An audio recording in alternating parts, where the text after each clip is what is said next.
Joe Rogan Podcast. Check it out. The Joe Rogan Experience. Train by day, Joe Rogan Podcast by night, all day. We rolling? Hey, we're up. Yeah. Doing a little podcast. Oh, what a great fucking night last night. Fuck yeah, it was. Dude, I'm telling you, I woke up bubbling. Yeah, I felt so good. And last night was my first time in a managerial position. Like, I just came to hang out, make sure everything ran smooth for your show. It was wild. Like, to be at my own club where one of my best friends is headlining and all my other friends are opening for him. I'm like, this is amazing. It was a pretty fucking sick lineup. I'm like, this is what's crazy. Incredible. If you said this 10 years ago, in Austin, Texas, the lineup that was on last night was insane. We've been doing that a lot, though. That's what's crazy. Like, these Tuesday, Wednesday, Thursday shows that we've been doing out here, they're just stacked. Dude, and then let's just say, highlight of my career, they're chanting the machine, and I go, I'm not going to tell it, and they start cheering it, and I go, all right, I'll tell it if Ron White tells his tater salad story. And then he comes on the stage. People didn't even know he was up there. Yes. They go fucking crazy. He walks on stage. I FaceTime Leanne. Who's like Ron's her favorite comic. Guy in the front row is recording Tom telling taters, or shooting Leanne watching it. Yeah. It was amazing. I mean, I'll tell you right now, so fun. It'll show you how quick there are holes in your act. Because then I was like, I don't think I can tell the machine right after that. I know you were talking about that, but no, the machine's an amazing story. It's an amazing story. You're just self-examining. I could have sat and broken down what I love about that story for the next 15 minutes. I could have talked about that story. Yeah. No, you said that on stage. I believe it. Yeah, Ron's one of the best storytellers of all time. Having him out here it's amazing because he's the statesman of comedy, you know, out here, and he's so respected. He's such a good person. He almost made me cry last night. Such a good guy. And at the end of the night, I'm pretty loaded, and he comes up and he was like, "Thanks for bringing. That was really fun." And he goes, "I just came out to watch you tonight." And I was like, "What?" He was like, "Yeah, I came out to watch you. I'm a fan." And I was like, "Bro, you can't say that." Like, I fucking killed me. I was like, if there's careers that I've looked at and wanted to emulate, it's him, Attell. You know, those guys are the fucking my goats. You know, for sure. I mean, everybody loves Ron. Like, I've never met a comic who doesn't think Ron White is funny. Yeah, they don't exist. You know? Yeah, I don't. I mean, I remember Leanne's a redneck, and when the Blue Collar Comedy Tour came out, we went and watched it in Hollywood at the ArcLight. Oh wow! And she was fucking. Leanne likes two things: that Blue Collar Comedy and fucking Steve Harvey. If she's gonna cheat on me, she's gonna fuck Steve Harvey. I can guarantee you. She sends me clips of Steve Harvey every morning. There's a clip. That's hilarious. For the movie, when the movie's coming out, they asked us to do Family Feud. Oh, wow. And Leanne has never pushed our girls into anything, but she said, I like Grace Kreischer, you're doing Family Feud. I don't give a fuck what you say. Does Steve Harvey know this? That your wife has a crush on him? She has no idea. Have you ever seen Steve Harvey eat? Someone made like collard green dumplings or something, and he takes a bite, and he freezes, and he goes, now I'm having a black people moment right now. He's the fucking greatest. Leanne's obsessed with him. That's funny. But isn't it funny that no one has done like a movie tour like that since? You know, they had Kings of Comedy, Blue Collar Tour, and then nothing. Like, those were so successful. The 4 people tour is the key. I do Fully Loaded. We bring 8 for Fully Loaded, and like per show. And we switch it up. Have you heard of the lineup this year? No. Lewis Black, Dave Attell, Chad Daniels, Shane Gillis, Mark Norman, Big J. Okerson, Dan Soder, Fortune Feemster, Tammy Pescatelli. All on one show? No, we split. Stavros is on it. Oh, wow. We got a fucking sick lineup. Fucking look at this. Look at this. That's fucking amazing. Tiffany Haddish. That's amazing. Jim Norton. That's amazing. Jay Farrow, Rosebud, Ralph Barbosa. Dude. That's amazing. Yeah, this fucking lineup is. I just found out about Ralph Barbosa. He's a funny dude. He's real funny. I watched some of his clips, and then I found out that there was some sort of a thing with George Lopez. And then so I had the little bitch in me started watching some.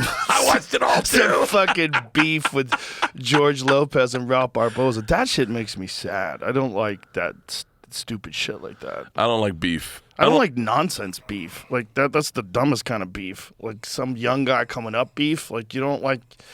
I think it's just a misunderstanding, and I think Lopez called him up and. Oh, did he? Yeah. I guess they talked on the phone or something like that. It's hilarious that I know about this silly comedy beef, but. Dude, he's funny. Anyway, Barbosa's a funny dude. Got a funny, laid-back style. I think it's just generational. You're talking about, like, I think George Lopez is, like, even older than Ralph's parents, probably. And so it's just two different styles of what you would say Mexican comedy is. I don't think that's what it is. I think it's just that George didn't know who he was. Oh, really? And, yeah, like Steve Trevino was on a show, and George had brought him up. George brought Barbosa up, and he's like, who the fuck is that guy? You keep bringing him up. Nobody knows who that dude is. Oh, really? Yeah, I just saw Schultz saying someone went up to Barbosa and he was like, fuck George Lopez. Yeah, I think that's what it was. I think it came from him saying something on a podcast. But I think he was just annoyed with Trevino bringing the dude's name up over and over again for whatever reason. I don't know. He's funny as shit. Yeah, he's funny. He's funny as fucking shit. Yeah, it's, that's nothing bothers me more than like. And I don't think that's what he was doing. I think it was just like, who is that guy? Like, I don't know who that guy is. Yeah. I don't think it was like, I don't like that guy. I think he just genuinely didn't know who he was. But nothing bothers me more than like those old dudes that don't like the young guys coming up. They don't like the fact that young guys are coming up. Because I remember being in that young guy position. I'm like, you old cunt. Like, you fucking dummy. Like, I'm never going to be like you one day. One day, like, if I get to your position, I'm going to be very welcoming for the young people. Yeah. It's so stupid. Like, but it's like a closed door once you go through it. That's it. Nobody else in. No more funny. No more comedians. No one else is famous. Just me. Forever and ever and ever. It was like that. It was like that back then, too. Stingy cunts. Yeah. Got that fucking weird thing that people have where they just want to be the only one that gets the attention. It's so strange, man. It's so strange. Like the fucking fierce jealousy that some people have when other people start to make it. Yeah. It's so dumb. You didn't have that. And I think you blessed us with not having it. So you look at like Mark Norman and Shane Gillis, I take them when I do like Red Rocks or I do big venues. I'll hit them up to see if they want to do it with me. Trust me. Trust me when I say they're like we did the Super Bowl. We did 4 shows at the Mullet Arena. 4 shows. That's how big those guys are getting. I love that you went to the Mullet Arena. Yeah.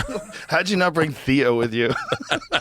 He was in town that week. I hit him up. And he was like, I think I lose my powers when I walk in there. That sounds like something he would say. Oh, he wants to move out here. Does he? He doesn't. Yeah. He's like a fucking vagabond. But he's got to have a tribe. A lot of these guys, they didn't understand what was anchoring them in L.A., and one of the things that was anchoring them in L.A. was that we had a tribe. Yeah. We would all get together at the store. We'd all hang out in that back bar. We'd all have fun together. We'd all laugh and joke and fuck around. And then we'd see each other's sets, and we'd talk to each other about comedy and shit. He's out alone now in Nashville. What's he doing in Nashville? He just decided he had to get the fuck out of L.A. for his mental health. And so he wanted to be like a more laid-back place. And Nashville clicked with him. He is all over my algorithm. Is he? He shows up, and it's gay dudes, boat crashes, and Theo. With me, it's girls with giant asses doing squats. It's all like CrossFit ladies with 6-packs. Those girls will inspire me to work out. Yeah, there's something about a fucking jack chick with big thighs. Yeah, that's what I like. My God. I like a gal who can help you move a couch. That's what I like. I like them sturdy. My wife does not like it when I say that, by the way. Oh, for real? Just like when I call her sturdy. But she's strong. I like strong women. I like it.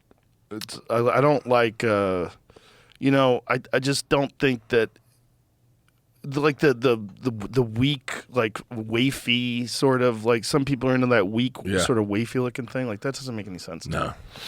I like an older woman too now. Yeah, I can imagine dating a girl who's 20 now. Like what?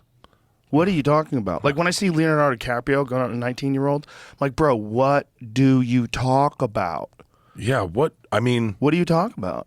Unless she's the most genius, brilliant, world-traveled, nuanced. Dude, my assistant's 25, and I'll say things to him, and he'll go, I have no idea what you're talking about. Like you can reference a movie like Ace Ventura, and he's like, yeah, what Right. is that?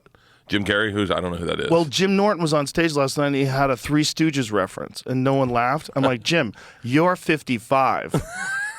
Like, these people do not know who the fuck Three Stooges is. Why don't you just say Laurel and Hardy? Yeah. Like, go even deeper into the old school comedy people. Yeah, I couldn't live in that. I couldn't live that life where you couldn't make references to the things you grew up on.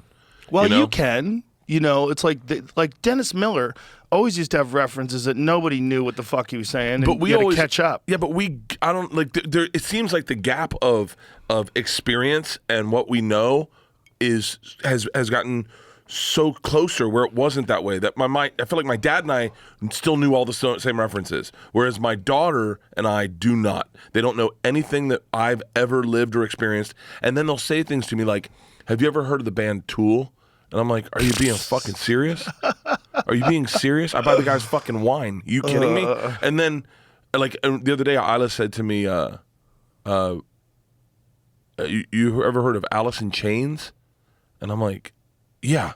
That was like what I went to college to. But I knew Creedence Clearwater Revival. I knew the Sha Na Nas. I knew all the stuff my dad listened to. I knew Sam Cooke. I knew those songs. My daughters have no fucking clue of any of that. Well, you also have to think about just the landscape of information that's available to them as opposed to what it was for you. When you were growing up, the stuff that you got was off the radio or off television. Like, that's it. So you heard it, either you heard it at a place or you listened to it on the radio or you bought a CD. With these kids, they're getting inundated constantly. And they're also getting songs that are like snippets off of reels on Instagram or those little TikTok videos. So you're getting, what's that song? And then you find the song and then you listen to it. So just the landscape of shit that's available to them is so goddamn different. Like, so it's, how could they pay attention to all of it? How could they look at the old stuff? It's like just the stuff that's available. And by the way, for them, shit from 2010 is old. Oh, you know how crazy that is? Yeah. When I was in high school, okay? What year were you in high school? 1981 was my freshman year in high school. And my freshman year in high school, I remember there was a guy in my neighborhood that had a 1955 Chevy. It was this fucking awesome car. This awesome 55 black Chevy that was like in mint condition. And I remember thinking, wow, that car's so fucking old. Isn't that wild? Yeah. But that car was only 15 years old. Wow. That's what's crazy. Yeah. That's what's crazy. If you think now about like a 15-year-old car, like I have a 15-year-old car. I have a 2007 Porsche. I love that car. I drive it all the time. But that car's old as fuck, man. Like in that world, like to kids when I was in high school, that like a 55 Chevy was like this old classic.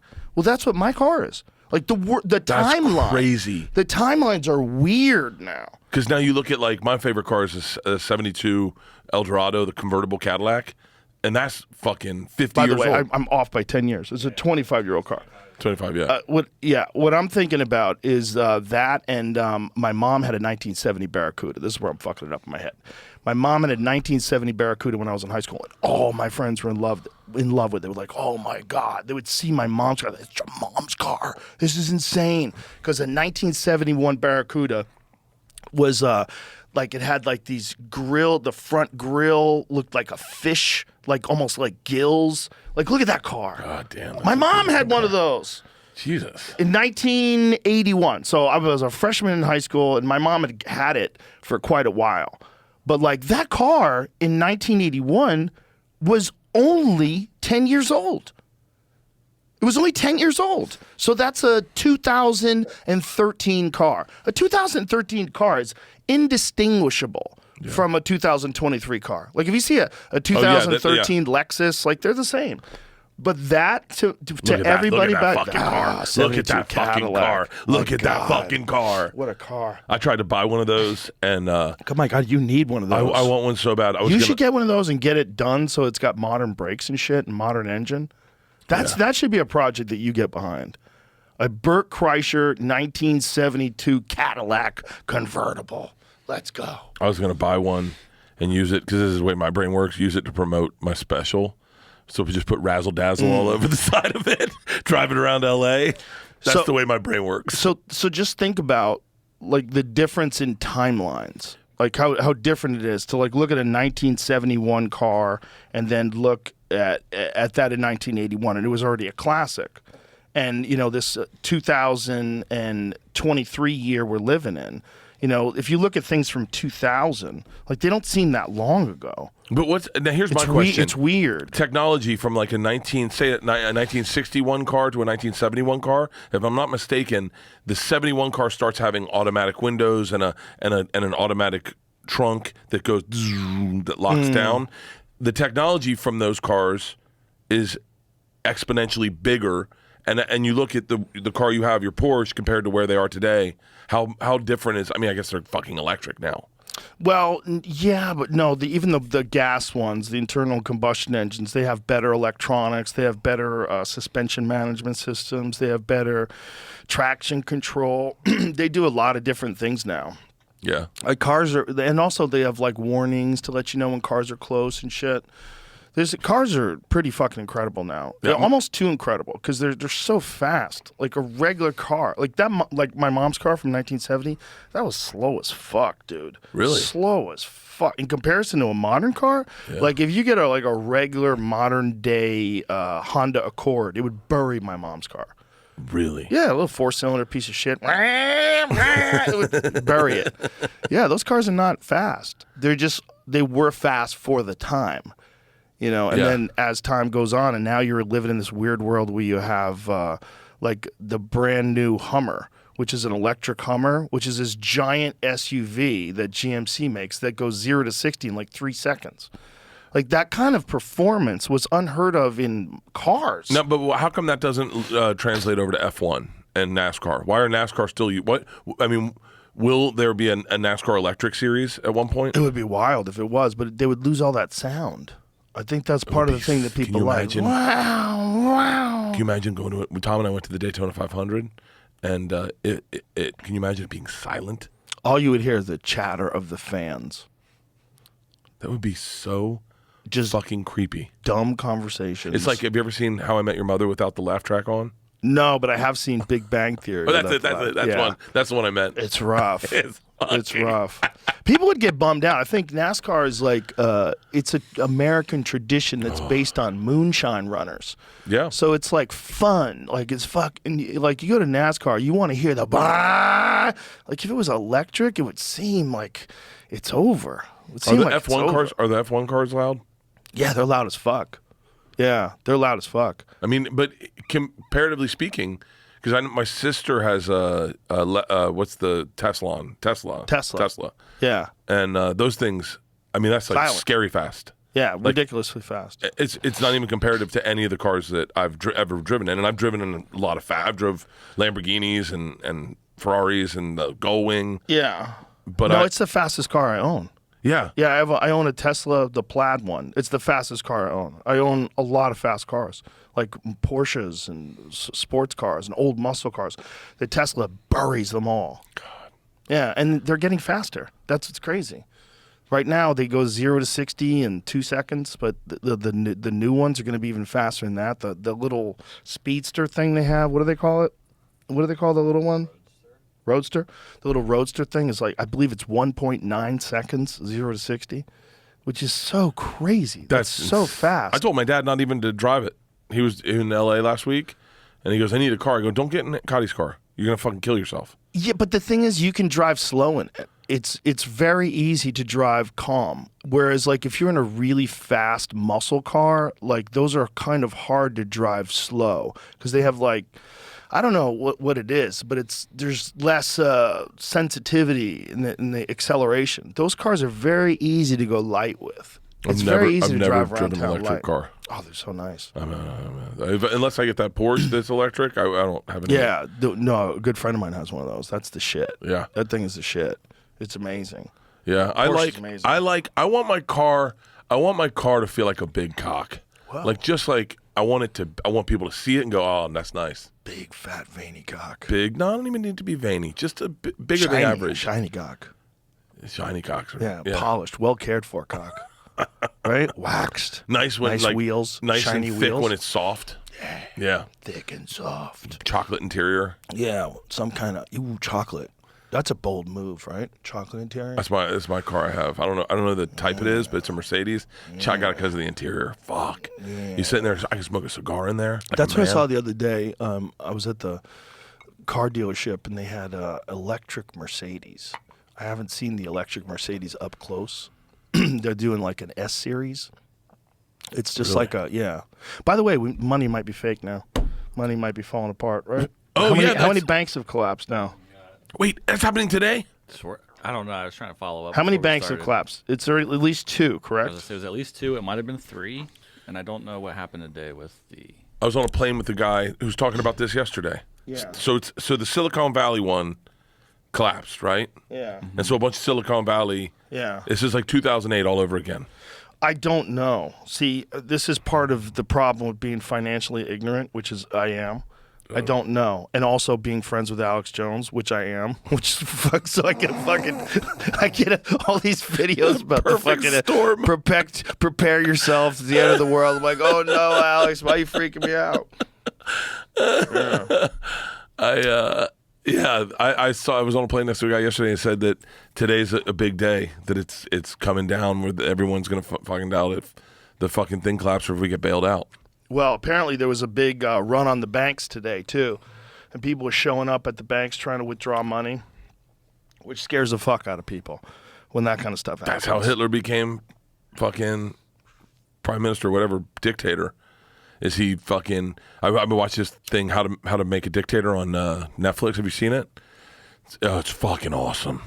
I'm so obsessed with history podcasts and history dictators and whatnot. Do you know who Turkmenbashi is? No. Are you, Joe? This is the most fascinating fucking guy in history, right? So Turkmenistan, I think is the name of the country, was part of the USSR, and when the USSR collapsed, he got it. This guy who was just a premier and worked, he got the whole country, and he went around and changed rules like fucking crazy. He was a dictator, but he was like, he added months so that he didn't get old faster. He changed the names of the months. I mean, he was a fucking lunatic. He said, you know what? He goes, you know what? Here's the problem. Old people are losing their teeth because they're not eating enough bones. And they're like, bones? He goes, you ever see a dog with missing teeth? No, because they eat bones. So everyone needs to start eating bones. Does that guy make sense? Oh, my God. Turkmenbashi. I have this podcast that I listen to. It's called The Dictators. And it is one of the most... That one podcast is the most fascinating... But I'm obsessed, man. I listen to Hitler, Stalin. Somebody was talking about the How to Make a Dictator documentary on Netflix the other day. Was it? I think it was on the podcast. It might have just been a conversation I was having. Was it on the podcast? Who was it? Do you remember? But they were saying, like, you're literally like putting up a guidebook on how to become a dictator. Like, people could watch it and figure out how it's done and then replicate it. It's identical, by the way, to how to get famous. I mean, it's the fucking exact same thing. You'd be shocked. Wow. Yeah. I wouldn't be shocked, though. Right? Because a lot of famous people become like dictators. It was DeStefano, that's what I thought. Yeah, DeStefano. Oh, that's right. He's a history. Oh, he's a real guy. history nut. Like, yeah. he's a history guy. We used to do history hyenas with Giannis. Yeah, that was fun. Yeah. Yeah, history's fascinating when you think that it'll never repeat itself again. You know, like, oh, that'll never happen again. Like, I used to think that about war. Oh, we're done with that. You know, and now look. Dude. And the bank thing is fucking... So what is exactly happening? Is this something we need to be concerned about? I watched the news yesterday to find out, and the news said no, do not worry. Oh, well, then I'm worried. Now I'm fucking worried because they've been wrong about everything. These cunts. My uncle called me in 2008 when the housing crisis collapsed, and he was fucking terrified. My uncle's one of the smartest dudes I know, and he was like, "This is going to be real bad." There was a house that I used to live in, and the next door to me, there was a lot that this guy had bought, and he was planning forever to build his dream house. It was a nice lot and had a good view. It was beautiful. And so I would go out there at it was like 2009. I would go out there, and there's this old guy, and he would just be raking And I would see him, I'd wave to him, and then one day I just said, let me go talk to that dude, see what's going on. Because it was, are you going to build? Like, what's happening? And he goes, I was gonna, but I lost everything. Because that, the 2008 thing, I lost everything. I had plans, I had a house. And so I'm just sitting there with this dude who's probably, at the time, 70, 75. This is the last years of his life. And he's just raking this plot of land that was going to be the place for his dream house before the 2008 collapse. And you just realize, like, man, the real victims of all that financial malarkey, the real victims of all that fucking corruption and deregulation and all the chaos that led to so many people losing their houses and so many people losing all their money, this fucking guy just raking his thing made me so sad. Tim Dillon did that to him. Tim Dillon did it to so many people. He's what was I gonna do? If it wasn't me, it would be somebody else. They were gonna blow it on pills and women anyway. He's the best to get a call from and go, I love, man. If there's nothing I love more is like good comedy gossip. Yeah. And the best is Tim going, hey, can I talk to you about that? And I'm like, oh, my dick gets hard. Let's break out the tea. He came last night to watch. He was there last night. Yeah. He's the fucking best, man. It was fun last night with all the hanging, too. There's so many people hanging out. Oh, dinner was a fucking blast. Oh, yeah, it was very fun. I mean, I don't think I've ever heard the N-word said that much at a steak restaurant. Sam and Freddie Gibbs. Yeah. Oh yeah. By the way, it was black people saying yes, it. We should be really clear. People are like, wow, you went to dinner we with should be Tim? really clear. I mean, Freddie is fucking hilarious. Freddie is very fucking funny. So Sam. She was funny last night too. We were leaving our hotel, and I was with my two people, and some girls were dressed up. And the hotel we stay at, no one ever stays at. And I said, yeah, hey, ladies, you look fantastic today. And they said, oh, thanks. I said, what are you guys in town for? Because usually it's a convention. And they're like, South by. And I went, oh, shit. I said, oh, what's the show tonight? And they go, Freddie Gibbs. He does stand-up comedy. And I was like, cool. Freddie calls it cocaine comedy. Yeah. That's the name of his show. And they're like, what show are you seeing? And I said, I'm going to the Comedy Mothership. They go, what's that? And I go, it's a comedy club. And they go, who's there? I was like, nobody. And so I got in the car, and then they're like, who's Freddie Gibbs? I go, nobody. It's not, I'll tell you later. And then we show up to dinner, and Freddie Gibbs is there. And Victoria goes, this is the Freddie Gibbs guy. And I was like, just shut up. Yeah. That's hilarious. You just don't want to explain things. I just like, nobody. I just don't want to talk. I get in this point where people go, like, Leanne will do it. Like, wait, tell me what's going on with this. I go, no, it's just too much. I just don't want to lose. I'm going to be winded fucking telling you the story. Yeah, and so, I get it. So you just don't want to catch people up. Yeah. Catching people up on things is annoying. On stupid shit, too. And like the Ralph Barboza. Yeah, that was fun. George Lopez thing. Catching people up on things like, what am I doing? That was funny. That's exactly what happened when we booked Ralph. I got excited. I go, oh, okay, we got Ralph. Because fun to watch him work, you know? And it's the thing about those young guys is they get to see me work, and they can tell me what I'm doing wrong. Like, tell me if I'm like when you start looking like an old man on stage. Yeah. And Leanne's like, who's Ralph Barbosa? And I said, don't worry about it. How many people do you have per show? On that? Yeah. Probably 8. Wow. 8. How much time do they do? Everyone does 15, I told everyone just to murder. Just murder. So you have 8 people plus you? Plus me. Jesus. Yeah, I have to fucking close it. So it's 2 hours before you even get on stage? We have an intermission.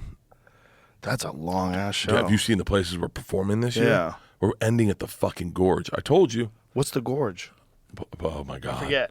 It's that's like, that underground cavernous? No. It's an outdoor in Washington stage, and it overlooks like a huge gorge. It's gorgeous. It's fucking beautiful.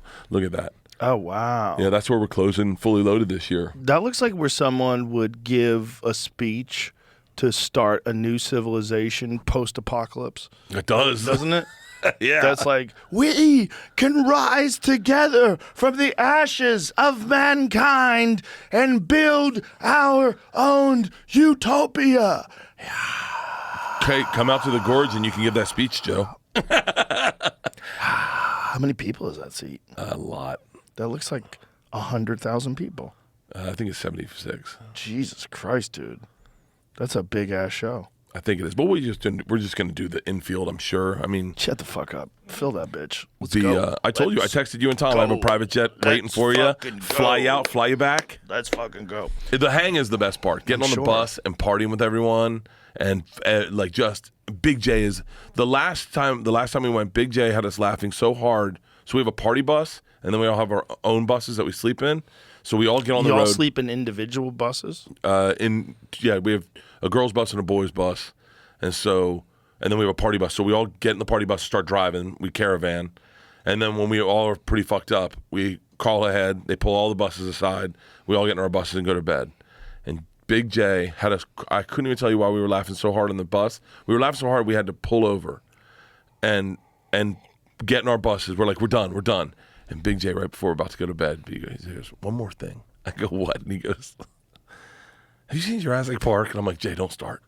He goes, are we just conceded that there's dinosaurs now? And I'm crying again. It's the funnest fucking hang. Dude, to come. Yeah. Sounds like a good time. I hope you enjoy yourself. Sounds like a lot of travel. It's a lot of travel. Yeah, you're a lot of away from everybody, and you're on buses all the time.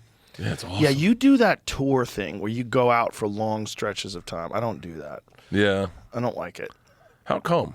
I don't like being away from my family. I don't like being away from home. I have obligations. I like to keep like a steady schedule. It keeps my mental health in line. Yeah. Because the thing about traveling, you get disjointed and disconnected and uprooted. It's something good about that because it allows you to reset and just think about things and out of the pattern of your life. But also, sometimes the pattern of your life is how you create like a balance. If you have a good pattern. I have zero balance. Yeah. I have zero balance. So you like the chaos of the road. I like chaos. First of all, it starts with I love stand-up. Yeah. I love doing stand-up. I love it more than anything. Last night was the funnest night of my life because it was all new material. And I was like, I have a new hour. Now I have the ingredients. I got to figure out how to put it together. I need a couple of tentpole stories.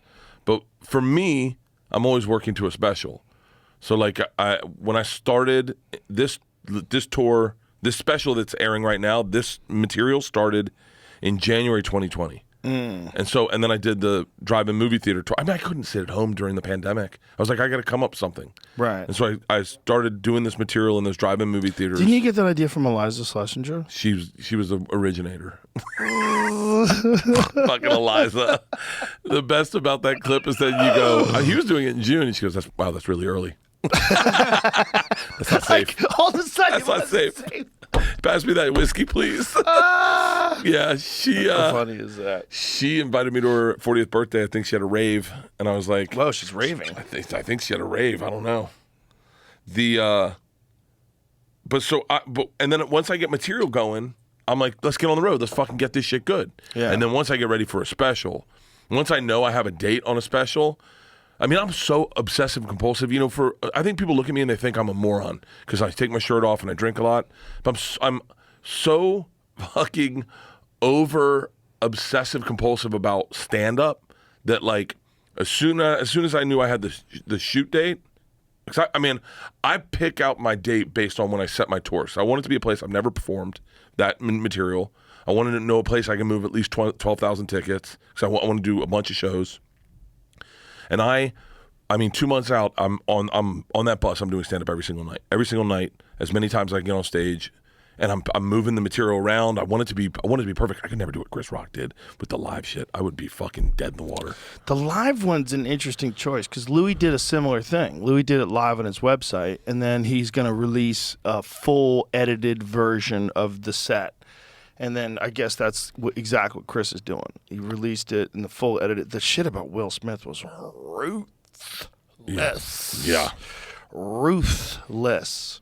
It's just like, imagine, in life you play chess. You move pieces around. You say, I do this, and the counter would be that. And like, imagine the thought, like, I'm just going to slap Chris Rock, one of the greatest stand-up comedians of all time. It's not like he's going to tear my very vulnerable life apart after I smack him with some of the best comedy that anybody's ever written.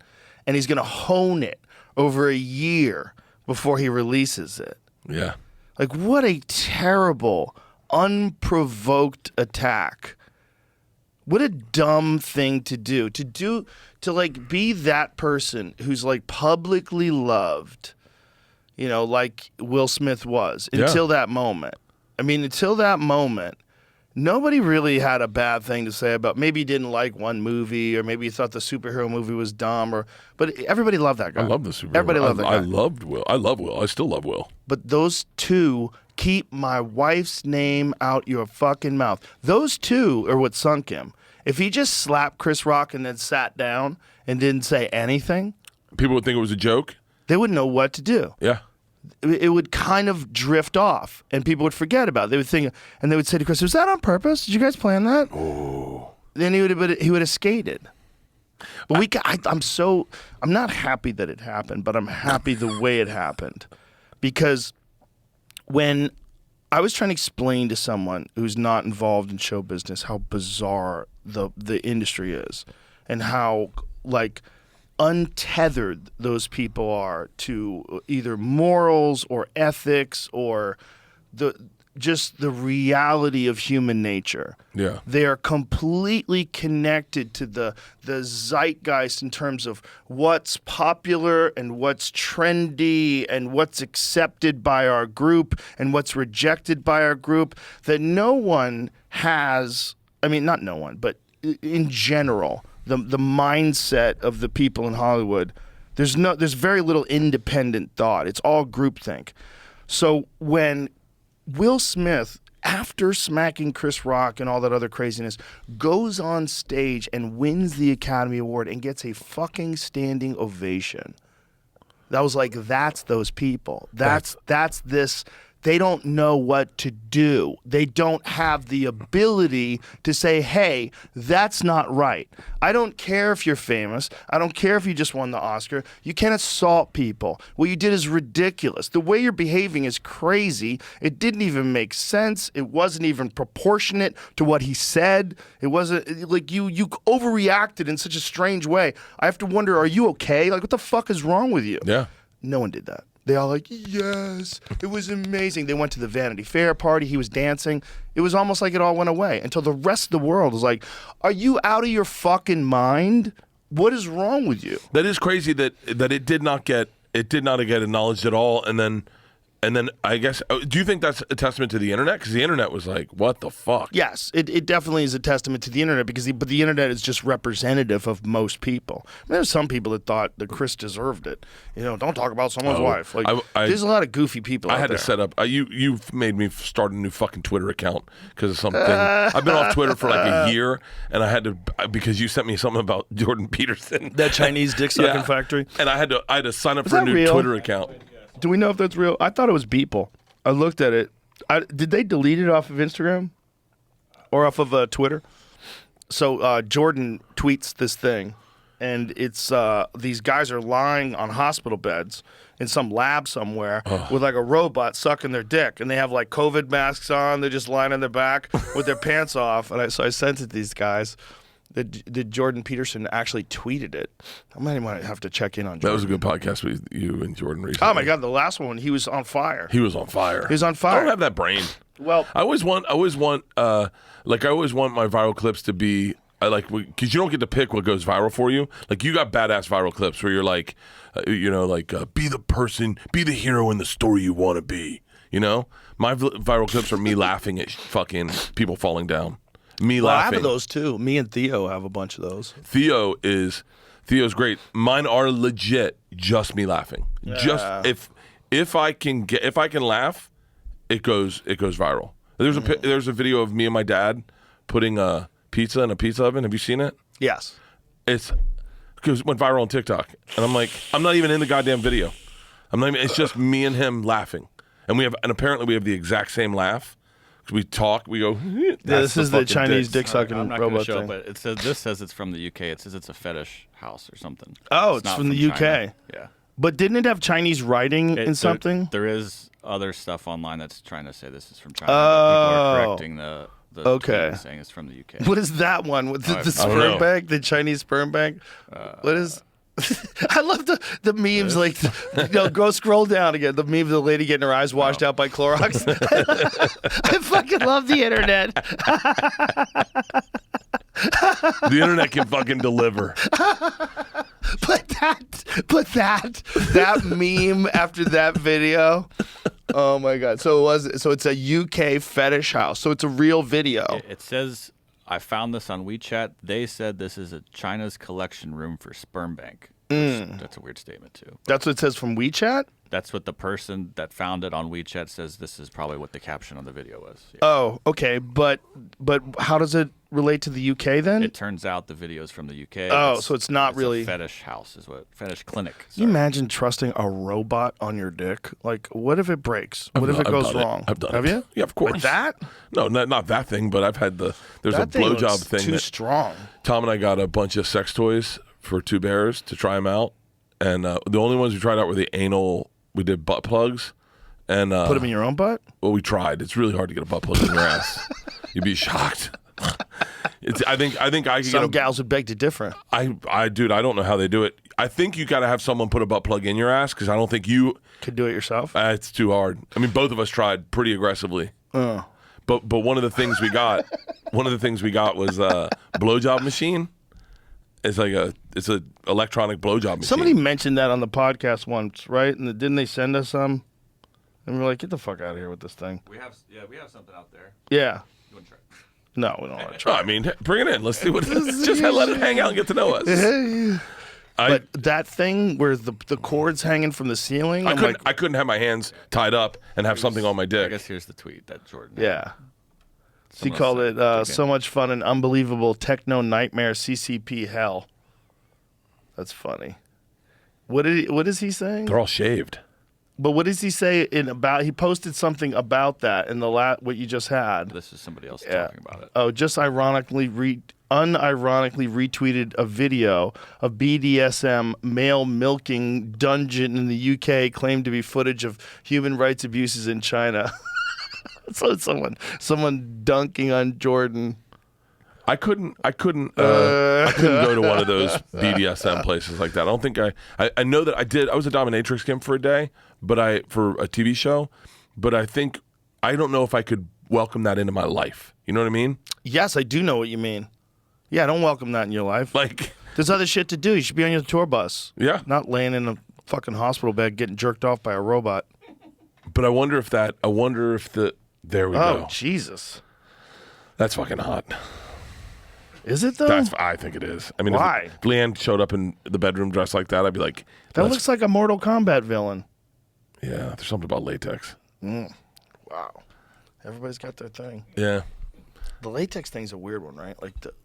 Like there's something about like the leather and the zippers and the bondage and the straps. Like what is that? Like dudes who like to get ball gagged and kicked in the nuts. Like, I can't understand. But I do understand. Bang! They pay for it. They're not tied enjoyable. behind their back with a fucking ball in their mouth, getting kicked in the nuts. Bang! Oh! They're CEOs. They like that shit. That's it, right? Yeah, they're CEOs. Did I ever tell you the time when Norton and I were having dinner after a show, and we're in Austin, and some lady comes up to him because she knows he's into BDSM. Yeah. So he's into dominatrixes, and she comes over and tells us that she's a dominatrix. And we're like, no way. So she sits down with us and tells us the story because she knows that Norton's into it, and tells us it's like mostly these very wealthy business owners and CEOs and these like button-down guys, and then what they really want to do to blow that steam off is just be really naughty. They want to be naughty boys. They want to be told what to do, and the girl dominates them. And she goes, it's not even really sexual. Like a lot of times, like sometimes they jerk off, but a lot of times they don't even. It's like not sexual at all. It's like they just want a woman to tell them what to do while they're naked and yell at them and make fun of them and mock them.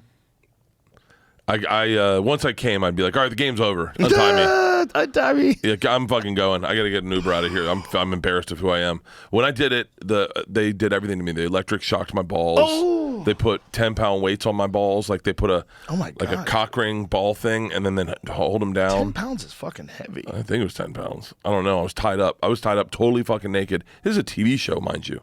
Totally fucking naked. Completely naked. I think they shaved me, and I was like, at one point, I was like, "Am I shooting a porn?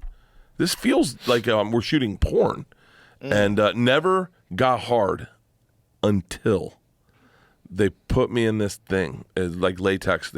She wrapped me in it, and she slid a tube in it, and she squirted some sort of lube into the tube, and started moving it around inside the latex. And I was bound. I was completely bound.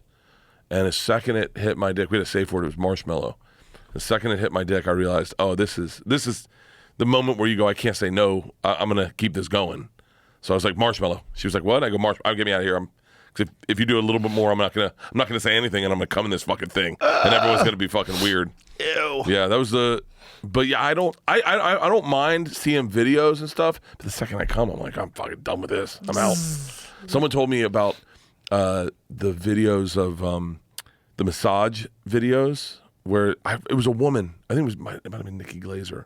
I don't know. Sorry, Nikki, if I'm misremembering. Nikki's into some weird shit. But she's open and honest about it. Yeah. Yeah, I couldn't. I'm into weird shit, but I'm not open and honest about it. She's in gangbang videos. Really? Is that what she said she was into? I don't understand. I couldn't. Oh, man, I don't understand the whole gangbang thing. Yeah. Yeah, I don't get it either. I don't want to watch it. I can't imagine two dudes with one girl. Like that. But I can imagine that people are into anything. And that there's going to be people that are into that. But if that's like your thing, like, where's the gangbang video? There we go. Found my spot. If you got like gangbang videos bookmarked on your computer, like, what? You're just hoping to show up where anybody could fuck this person? Ooh. And you just pile in? Tom and I went to a dominatrix together for a live show one time.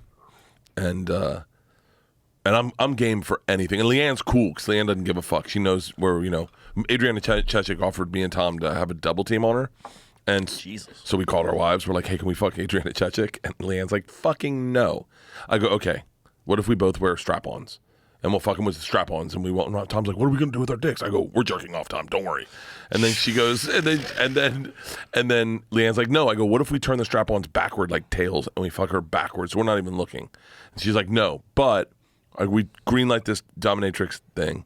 So we go, and they do everything. They spank us, and they whatever. And then at the very end, she tethers our cocks together with this electric, like shocker thing, and starts electrocuting our cocks. And we're tied together. We're closer than me and you. We're moving a chair. This recently? This was for New Year's Eve a couple of years ago. And so yeah, there we are. And we get done, and we're like, all right, everything's wrapped up. And then she looks at me and Tom, and she goes, you guys want to come? And I mean, you want to talk about a moment, a pregnant pause. Tom and I look at each other and we're like, huh? No?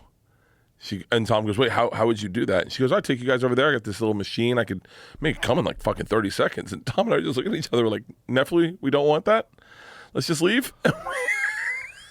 And then we go to leave. And the girl, another dominatrix comes in and goes, oh my God, Tom Segura.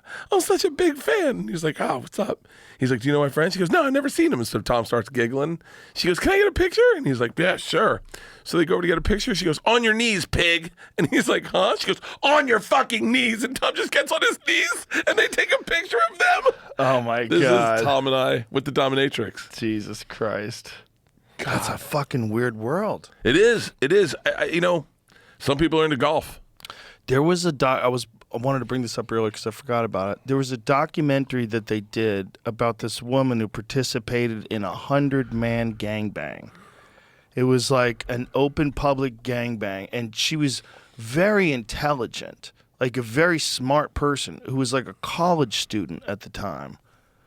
Like an Asian lady, if I remember correctly. Really? Yeah, and she, was kind of relaying what it was like to have all these people inside of her and talking about the fingernails scratching her, because he was just men off the street that participated in these gangbangs. Like, guys could just sign up and fuck this famous porn star. But what? I mean, I'm just There was health a from a few health of way. those. Oh, it's just craziness. I don't understand. You're getting it. herpes. But there's this thing that was going on for a while where there was records to see like who had the biggest gangbang.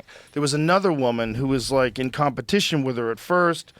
Remember that? I remember the Houston 500. That's right. Houston 500? I think It she ended up being 600, I think, is what the end of the day. 600 men? She fucked like 600 different men. Yeah. Over a period of like many hours. But I think this other woman did a gangbang movie. See if you can find the Can movie. I see what she looks like? This is- Because it was a movie about it. The Houston 500 was the Right, but that's not the one with the smart lady.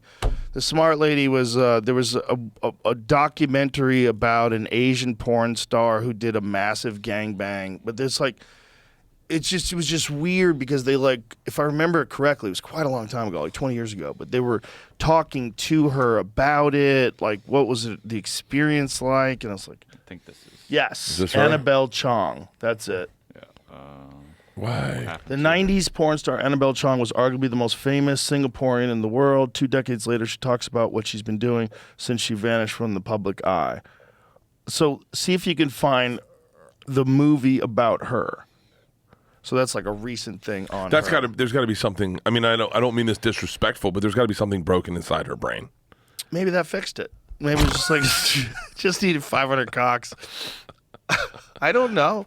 I mean, I would say yes, probably. But like, I don't know why people like what they like. Yeah. It's very interesting when, you know, people, whatever they like, ball gags. Well, I'm not gonna. leather. I won't kink shame her. But at the same time, if you're gonna say that this is okay then like you got to go like, I'm not into rough sex. I've never understood rough sex because for me, sex is about like showing my vulnerabilities or whatever. But like dudes like it, and then people get kink shamed because they like rough sex. Then all of a sudden, everyone like comes out and they fucking don't like them. Well, rough sex, the thing that scares people is that rough sex is the next door neighbor to violence. Like rough sex and then violence against women, they're like so close to each other. But chicks, I remember. Some chicks like it. I've never been with a chick that's ever asked for Rob. Sex, that's it. The Annabelle Chong story. So it's a documentary from '99. Wow. The documentary explores, see if you can do Annabelle Chong's adult film star whose claim to fame is the world's biggest gangbang, where she had sex with 251 men in 10 hours. What the fuck? The film is an attempt to understand her motivation. She has a degree from USC in gender studies. Oh, it's not a real degree. And is an intelligent woman with very clear ideas and understanding about her life. But she has 2 very different yet fascinating personalities. Yeah, that was what was interesting about it, was that she's a very smart person, but is doing this thing that you would think would be a very terrible idea. You got to bring that up on a first date, right? Oh, yeah. I would think, yeah, don't wait until you really love each other, because that's going to be a hard one to get past. Do you, this is an intimate question, you don't have to ask this, but when you met your wife, did you ever ask how many people have you been with? And No, I don't think that. Do you really want? First of all, do you want to dwell on it? Do you want to dwell on all the guys you fucked? Do you want to tell all the girls you fucked? Like, why? I've only had sex with 6 chicks. I know. You talk about that on stage. Yeah, I've only had sex with 6 chicks. But I have intimacy issues. That fucking story you tell is so funny. About what? About the one night stand showing up at your show. Oh! I told that last night. Yes. Oh shit! Did you forget? Shit. Yeah, I totally did. Oh, that's hilarious. Yeah, that was good. Yeah. Save that. Okay. Save that. Oh, yeah. That was a good one. Oh, fuck yeah. Well, that's the cool thing about watching a whole new hour get launched. Because I go up like a fire hose and just start trying, like as ideas come to me, I'm just like spitting them out. But that was what was so cool, is watch you navigate through that process, like, and knowing that but also everyone there to see you do it. So it was fun. I saw Christina do that too. She did that at the Creek. Really? It was right after her Netflix special. She went up at the Creek with notes and fucked around. It was fun. It's interesting because that is the stand-up I used to do before I started doing bigger venues. When I first did my first theater, Tommy called me and he was like, it's got to be a little more structured. You'll see, but it needs to be a little more structured. And I didn't understand what he was talking about, and I realized it can be fun and it can be wild, but you can't, any of the club cheat codes that we have, I don't know if, you can't explain it to everyone, but there's some cheat codes you can get in the club to like muscle your way through a bit that you can't get in a theater. Exactly. And you definitely can't do in an arena. Right. Yeah, there's an intimacy in the club that makes fucking around a different thing. You can't fuck around like that when you're doing 15,000 people. It's just too weird. It doesn't make sense, and you can't go fast when you're doing an arena because I tell it to everyone when the first arena show you do, take your time. Yeah. Because it's got to get all the way back there, and then it's got to get back all the way up here. Arena timing's different. Yeah. Isn't that funny? You have to talk about arena timing. Did you ever think of that? While you're on the Travel Channel, you'd be talking about arena timing. If you told me arena timing, I would never imagine that I'd be where I am today when I first did this podcast. Like the first day I did this podcast, and I got in the car with Red Band, and I had 3,000 followers on Twitter, and we were driving home, and I was wasted, and I was like, that was funny shit. To tell me that I am today, that I'm in the middle of an arena tour. I have a movie coming out. I have a Netflix special. I'm my 5th fucking special. I don't deserve it. I don't feel like I feel like there's so many people so much better than me. It's not about that. You definitely deserve it, and it's not like so many people deserve it. No, it doesn't exist for them. You made a thing. You figured out a path, and you got through, and it's great, and people love it. It's like it's not a matter of whether or not you deserve it. Of course, you deserve it. I was lucky in that everyone's lucky. I fucked up. There's a couple things of advice that I'm really glad I took. The number one bit of advice that I'm glad I took is when you came up to me at the Ice House with the whiskey, shots of Jack, and 2 beers, and you said, "Hey, we're trying to be your friend. You got to let us." And I did not want any friends. I did not want a fucking friend. I had my kids and my wife. I was good. I remember you were like, we're trying to be your friend. Just let us be your friend. And I was like, I'm so grateful that it was you that said it in that moment, and that I listened, because the group of friends I have now is so wide and so thick. And it's because of that one moment. Because I just was like, fuck comics, they're crazy. Fuck famous I knew people. that you had some bad experiences with some other comics that we know. One in specific that we know that's out of his fucking mind. And I was like, dude, you met some bad people. That's all it is. Like, this is a good group. I remember. Like, we love you. I remember saying to Red Band, we were at the Improv before I met you. And I said, I kind of met Red Band, I knew Ari. And I said, so what's wrong with Joe? And they're like, what? And I go, what's wrong with, like, is he gay, or what's his thing? And they're like, what do you mean? I was like, no one's ever this nice. Like, something's going on. He needs something. He wants something. What's he trying to get? And they were like, nothing. And then Ari did this little, let me tell you, never paid for a meal around Joe, fly first class, put up nice, treats us right. He's the greatest guy in the fucking world. And I was like, okay. I'll wait till he tries to kiss me and tell you guys. And then you and Bill telling me that my TV show sucked and I needed to get focus on stand-up. I'm glad I listened to that. It's like amazing if I didn't. I mean, I had, obviously, my respect I have for you, but I have the same for Bill. And and then that phone call you gave me in Vietnam. Well, I was high, and I was in the green room of the Comedy Store. Yeah. And I called you up just because I missed you. I was like, what's he up to? And then when you answered and you're like, I'm on a motorcycle, I'm in Vietnam. It was like an overwhelming voice in my head was like, you got to get this guy to quit that fucking show. I was like, you got to quit that show. Like, you have to quit. I'm like, Bert, you're too funny. I go, you should be a huge stand-up comedian. But what's crazy is, I think maybe now you can hear that advice and connect to where I am today and going, okay, he's got a movie coming out, he's got all these big things. But you don't believe in yourself then. You're just some fucking $1,500 a week comic, a $3,000 a week comic maybe at the time, going like, it'll never happen for me. We were saying this before the podcast started. When I was younger, before I met Leanne, and then right when I met Leanne, I wanted it so bad. I wanted what I have now. I wanted it so bad, but I thought it would be different. It's not what I thought it was going to be, but I wanted it. I watched Dane. I'm 100% honest. So if it bothers anyone what I'm about to say, I'm fine. I watched Dane blow up, and I wasn't jealous, but I was envious. I was like, how cool. He goes to he knows movie stars, and then I'm so grateful that I didn't get what I wanted. I'm so grateful that it didn't show up until I was 44, and then now I'm 50, and like I can really appreciate that. Like I can really appreciate it. It would never have meant what it means to have Ron White watch me do stand up. Yeah, it means something to me. Like I'm so like when I did the Boston Garden, I cried on stage. Oh, I'm gonna cry telling you this, but it's standing ovations are interesting because you can cheat them. I did this to Ari one time. I was like, I go, you want me to show you how to get a standing ovation? And he was like, wait, you can get a standing ovation? I go, it's super easy. I'll show you. And I walked him through like a 5-point PowerPoint process of how to get a standing ovation. And he was, I mean, Joe, it was almost like the day he lost his religion in Judaism. He just like, it's not fair. Is anyone else upset by this? But when you get them and you've earned them, and it happens quick, and it's just, and everyone stands up. That has happened a few times to me, and every time I fucking cry, I'm just like, boom, water. I cry easy too. I think I'm fucking. Thank God I'm on testosterone. A lot of estrogen. A lot of estrogen. My testosterone levels were so bad that Brigham was like, I have to call you they.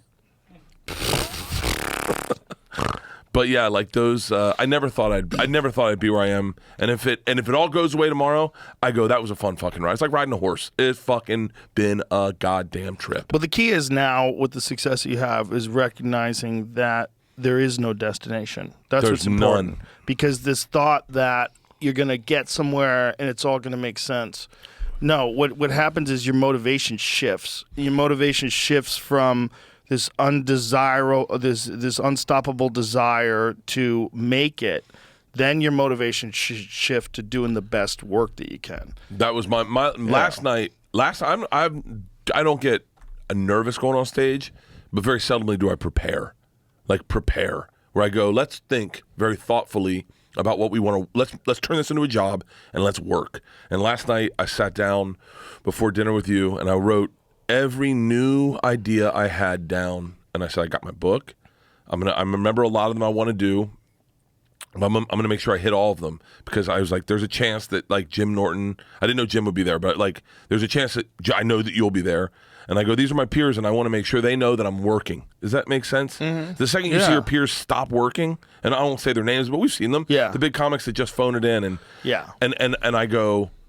And I was very thoughtful in my approach to doing stand-up last night, because I was like, that's when it goes away, is when you stop giving a fuck, you stop bringing around. That's the with joke book everything in life. That's when your marriage fucks up. That's when your friendships fuck up. That's when you're a bad neighbor. That's when you're a bad dad. That's when you're bad at your job. It's when you suck at a sport. You know, I mean, a lot of things in life is whether or not you appreciate them. It's being in them and recognizing. Like when we were kids, when we were starting out doing stand-up, the idea that making a living doing stand-up was crazy. Like we always had jobs, right? Everybody had jobs in the beginning. So you're like, imagine if I could only pay my bills through comedy. That's insane. And then when you get there, then you're like, oh, how come he's got an HBO special? I don't have an HBO special. It's like, it's so easy to get caught up in the stupid parts and just not appreciate it. Not appreciate your health. Not appreciate, like, that's the feeling that I always get if I ever get sick, is that feeling when I get sick, like, oh my God, this is terrible. I am going to appreciate health so much more as soon as I get better. Because when you feel like run down and tired and weak, you're like, oh no, what an awful feeling.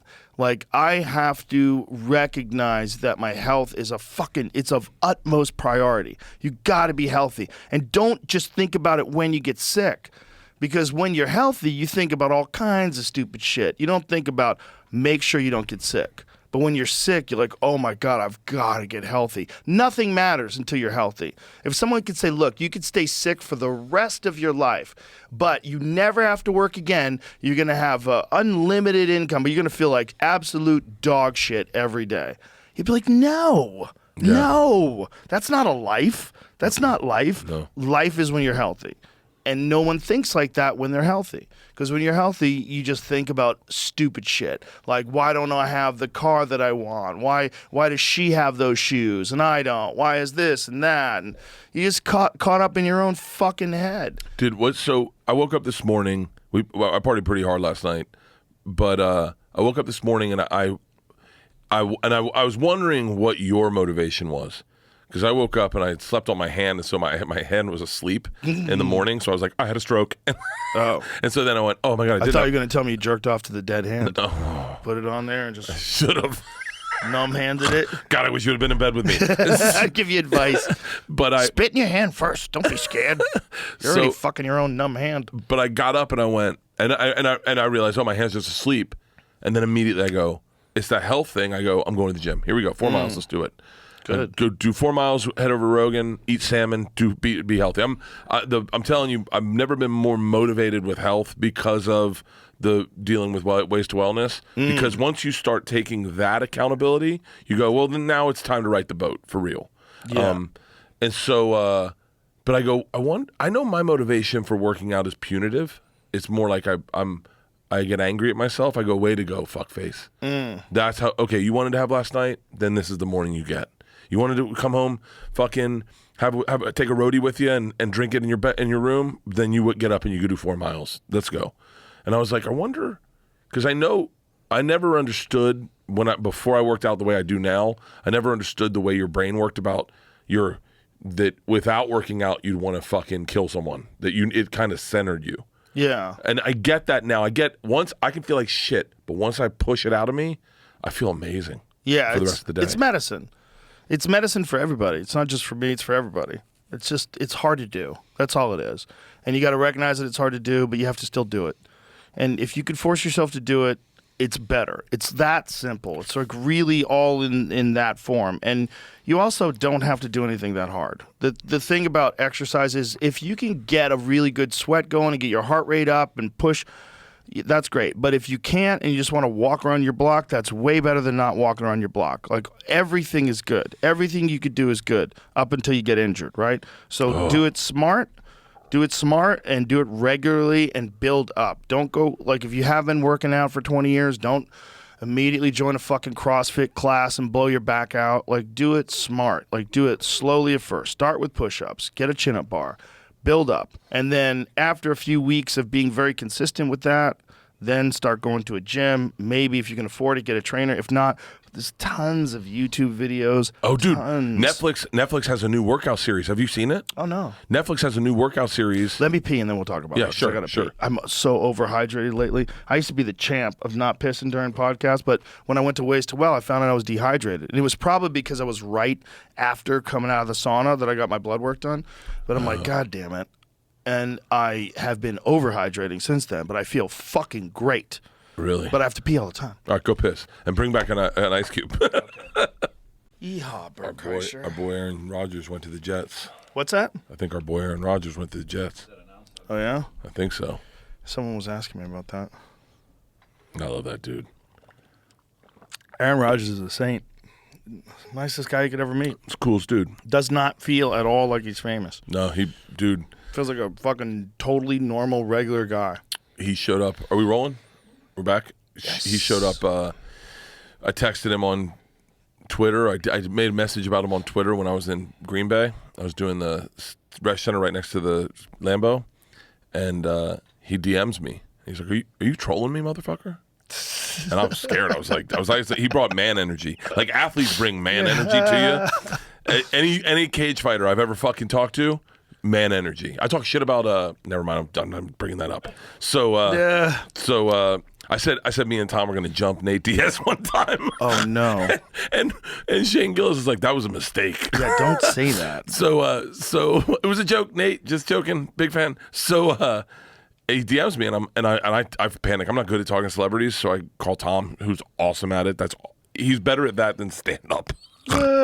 And he goes, just DM him back. Say, huge fan. Would you like tickets to my show? That's it.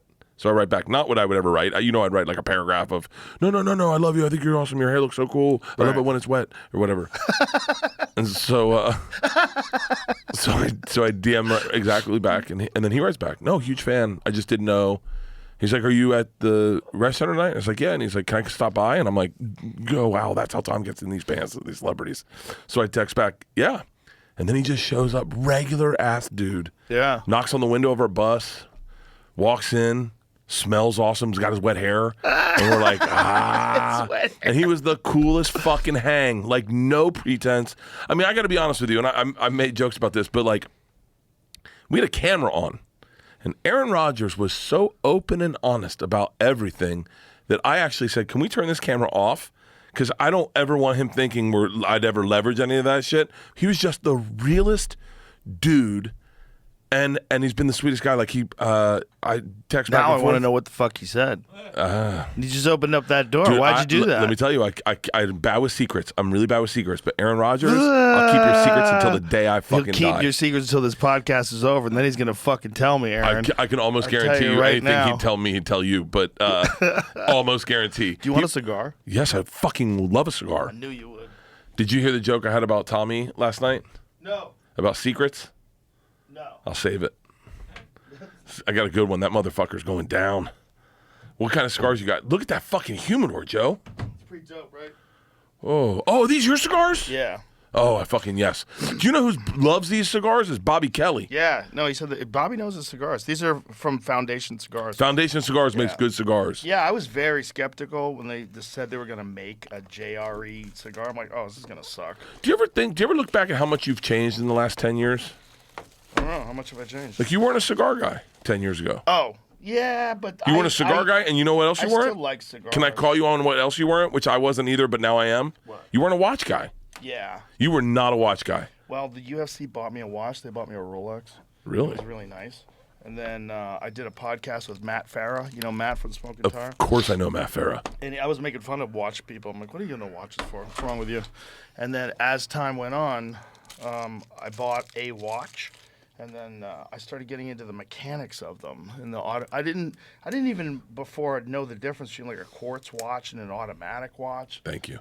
I was like, what's the difference? Who gives a shit if it fucking ticks or if the thing... And then I started realizing, like, oh, my God, there's all these little tiny pieces, and the movement of your wrist is what... Oh, sorry. The movement of your wrist is what makes the fucking watch wind, and that it could stay winding forever like that? Like, what? And then I just started getting into the history of how these things were made.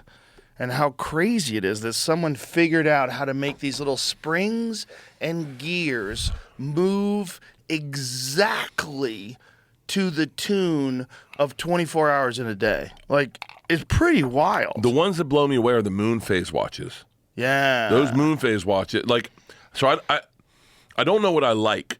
I have to have someone tell me what I like sometimes. Like with cars, with watches. I always go to Tommy. Tom's been really good at like telling me what's cool and what to dig, what to get. Even with this watch, I didn't know that I wanted it. I didn't know what I wanted. And then I had to see it, and then I was like, oh, I like that. That's I like a that. Rolex Daytona. Everybody loves that. That's the Panda. It's the fucking... That's the shit. This is beautiful. my and now I go, well, do I need another watch? So I sit next to this dude on an airplane yesterday talking about the financial crisis, and he starts telling me about watches.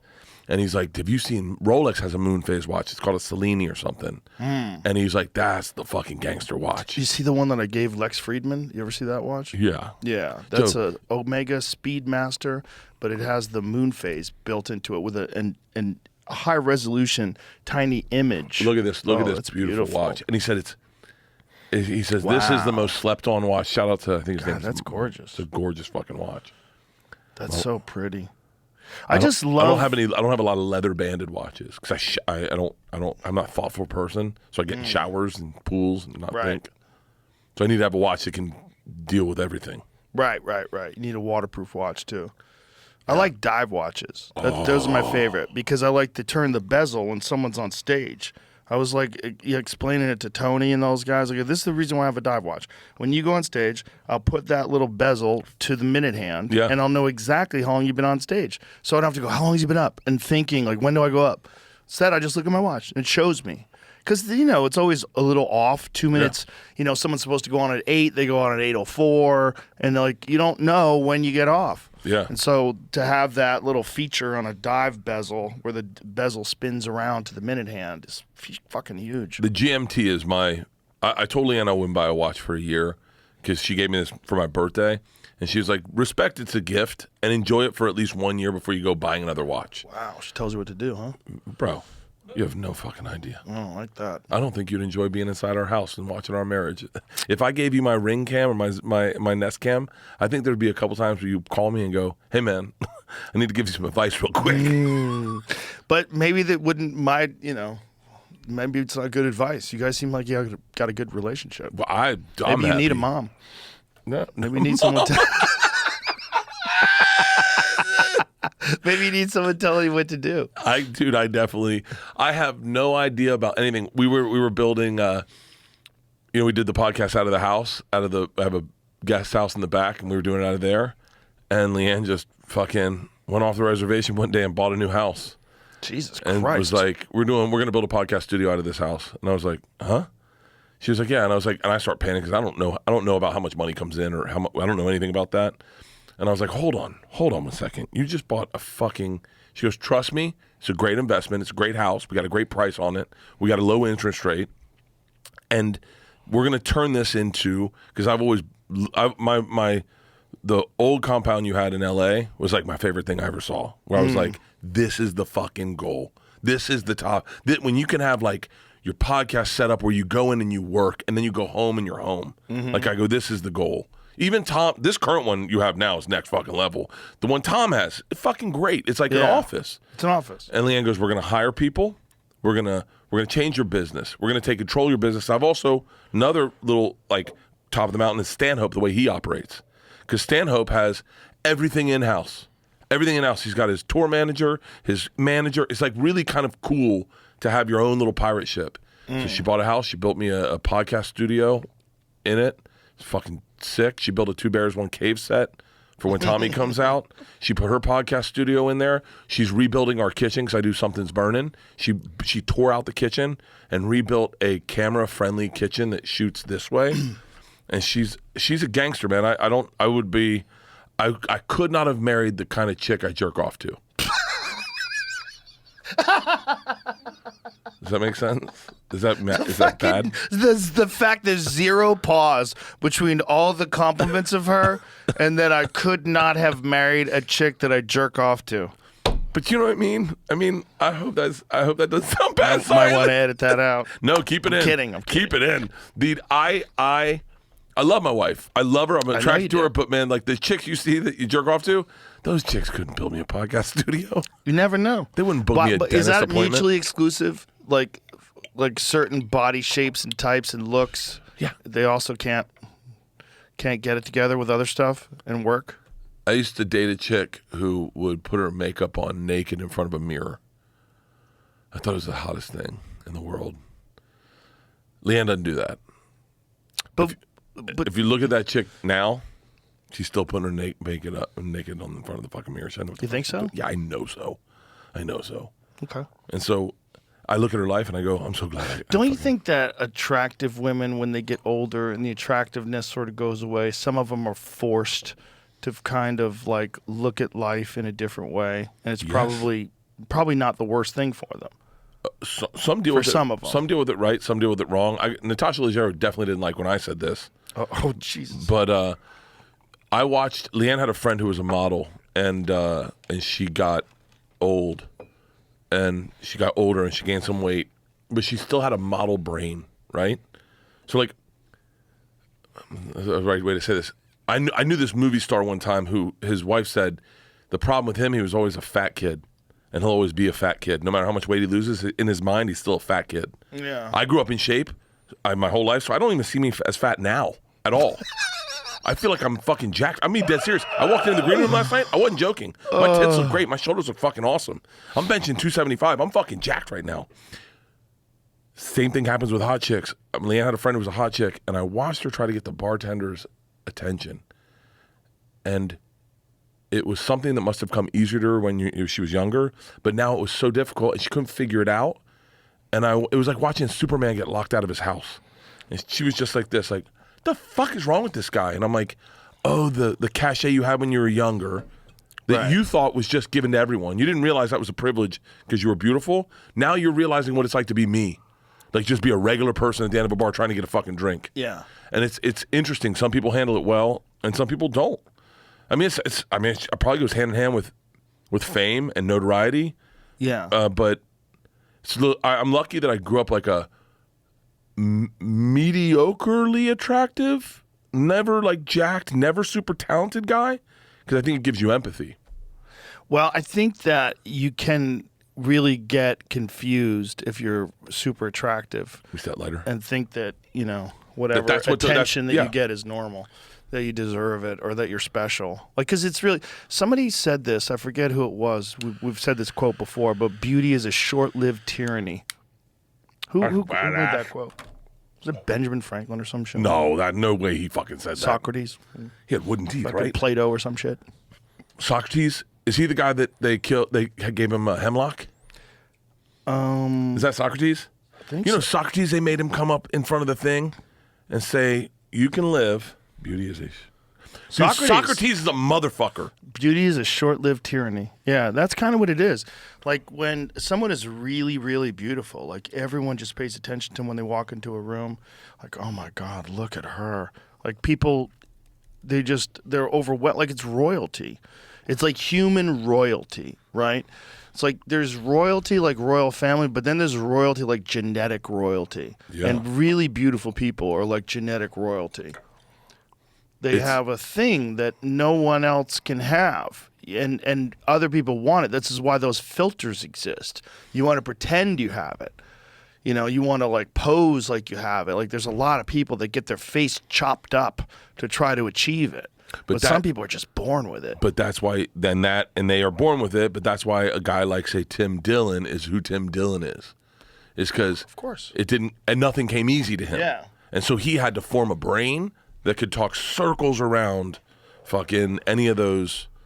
I think that's, I mean, I'm sure it speaks on many levels, but like I go, I'm so lucky I had to learn how to be funny. Yeah. Because I couldn't get pussy by standing in a corner. Walked into the party like you were walking into a yacht. You know that? No. You're So Vain, Carly Simon. Can you play it? Can you play Oh it? yeah, let's Can you play play it. Let's I play love it. when you play music on Oh this. my God, this fucking song was, somebody played it in the bar, in the Mitzi's bar the other It's day. a fucking great hang, by the way. It's a great hang. But You're we doing were it all, right, we were buddy. all singing it wrong. Yeah. You're doing it right. We are doing it You're right, doing it right. Yeah, You're that's doing it really right. It can be done. I hope I get to go to your funeral. Hold on, get it from the beginning. Look at her. This is a live version too. Yeah, this version is gonna suck because it's live. See if you can find a non-live version. Here it is. Oh, look at her Here. nipples. She was so hot, She's dude. so fucking hot. She is so fucking hot. Look how hot she was.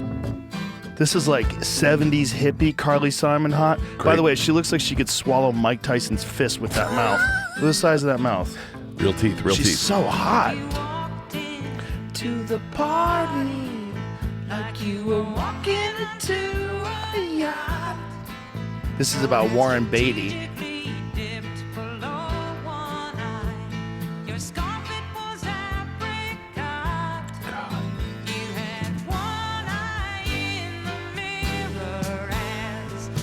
Watched yourself walk by, and all the girls dreamed that they'd be your partner. They'd be What a your great partner. fucking song. You're so vain. You probably think this song is about you. You're so vain. The last We don't thing have- you want to do is break up with Carly Simon and have her write a song about you. That's awesome. She is fucking beautiful. She was so hot. Was she still alive? Yeah, but Really? look at that picture. That's about as hot as a woman gets. You just get different.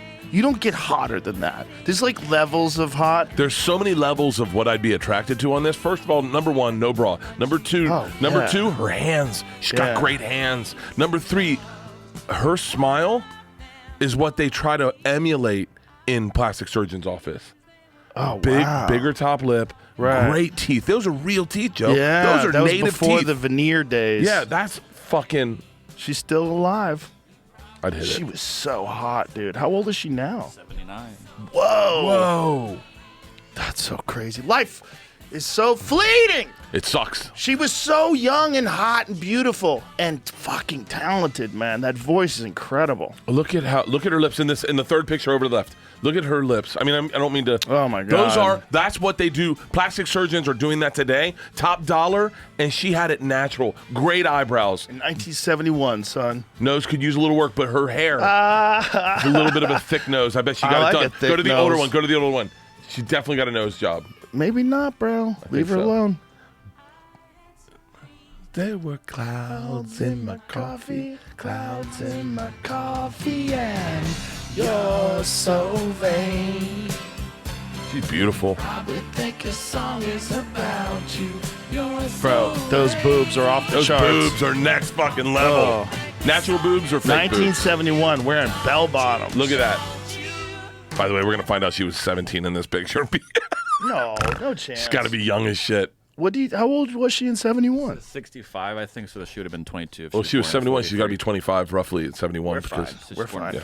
We're out of the woods. That natural boobs, man. That's the fucking thing. That's the move. Natural Unless you have boobs. little tiny ones. No. But what if they could just shoot something in them and make them grow? Like a peptide. Like a titty peptide. Leanne got a fucking Invisalign. Yeah. Her teeth are perfect. I go, what the fuck are you doing? She goes, they could be better. I go, out of all the plastic surgery, you choose your fucking teeth. You can fucking light It's them. not plastic surgery. Whatever, the fucking It's a mouth cosmetic, guard. whatever. Yeah. It's and it's like living with a fucking special needs kid. Oh, come here, suck your Oh, cock. no. Yeah. She has this cheek and breast volume enhancing peptide. What? Whoa. It's real? We're just before we. It's real? Yeah, it is. Let me see what it does. Leave it at that. What does it say? Like we'll probably sell this shit. Here's the thing. Like when we talked about semaglutide, I don't know how much of an impact we had on it, but we had a fucking impact. Yeah, yeah. Wait, There was who's an on, impact. who's on semaglutide? I know about some A people. lot of people. Okay, yeah. A lot of people are on it. But when we talked about it, then all of a sudden it started popping up everywhere where, the pros and the cons of it. But it's like you got to be careful about like promoting these kind of these things that people That's take. my problem is I want to talk. 11-year-old article, 12 years old. Okay, so it says inactive recommendations, 2%, and facial redefining or breast firming formulations in addition to any product where replenishing effect is desired. So from 2011, they probably got way better shit now. Oh, yeah. I'll see if this is still a thing or something. I talked to Brigham about that last night. I said, listen, man, because I'm on his protocol. I go, I'm pretty irresponsible about talking about health. Like I'm like the Alex Jones of fitness. So I'm skeptical to ever tell anyone what I'm doing with you. He was like, I don't give a fuck. You can tell everyone what you're doing. I was like, all right. Yeah, people will put it through the Bert filter. Yeah. And they just won't just go out and do exactly what you're doing. I'm doing Winstrol, Deca. I love steroids.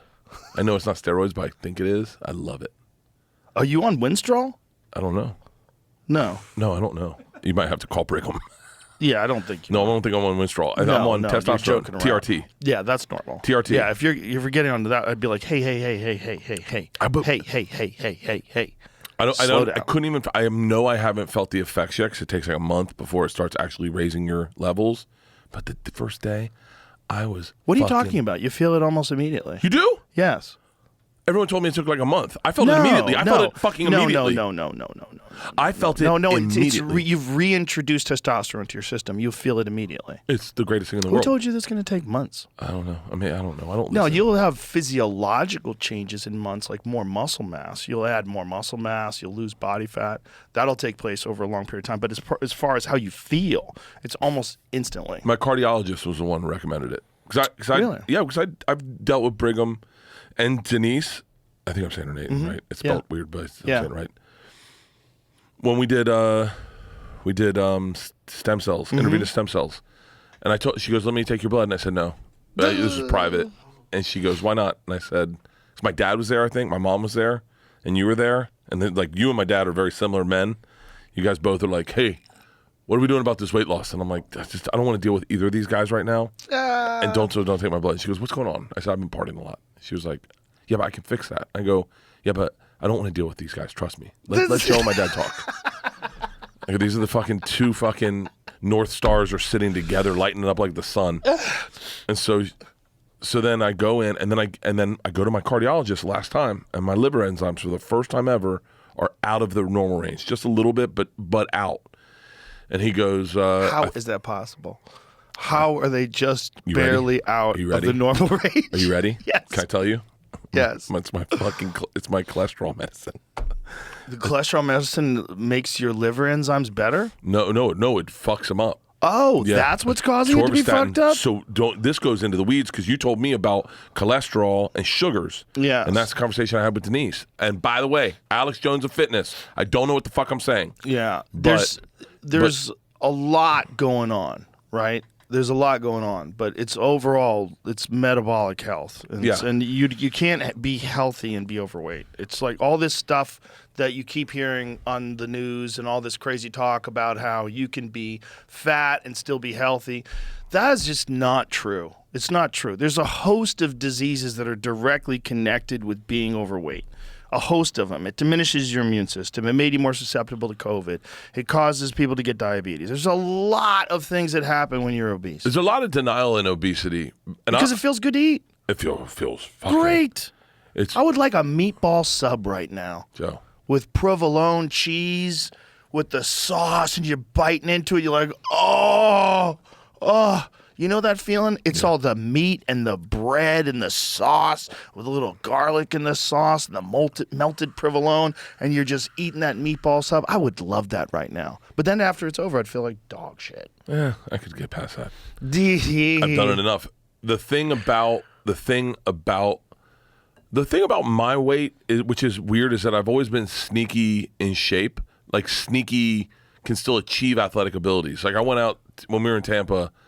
I brought Fitzsimmons with me, and my high school hit me up and they're like, "Hey, you want to come out with the kids and say hi to the kids' baseball team?" So I play baseball. Maybe take batting practice, and I was like, "Yeah." In my head, I'm like, "I'm hitting a fucking home run," and so I go out to the kids and we take batting practice, and I hit a fucking home run at 50. I never hit a home run in high school. I never once hit it out of the park in high school. And I hit a fucking home run at 50.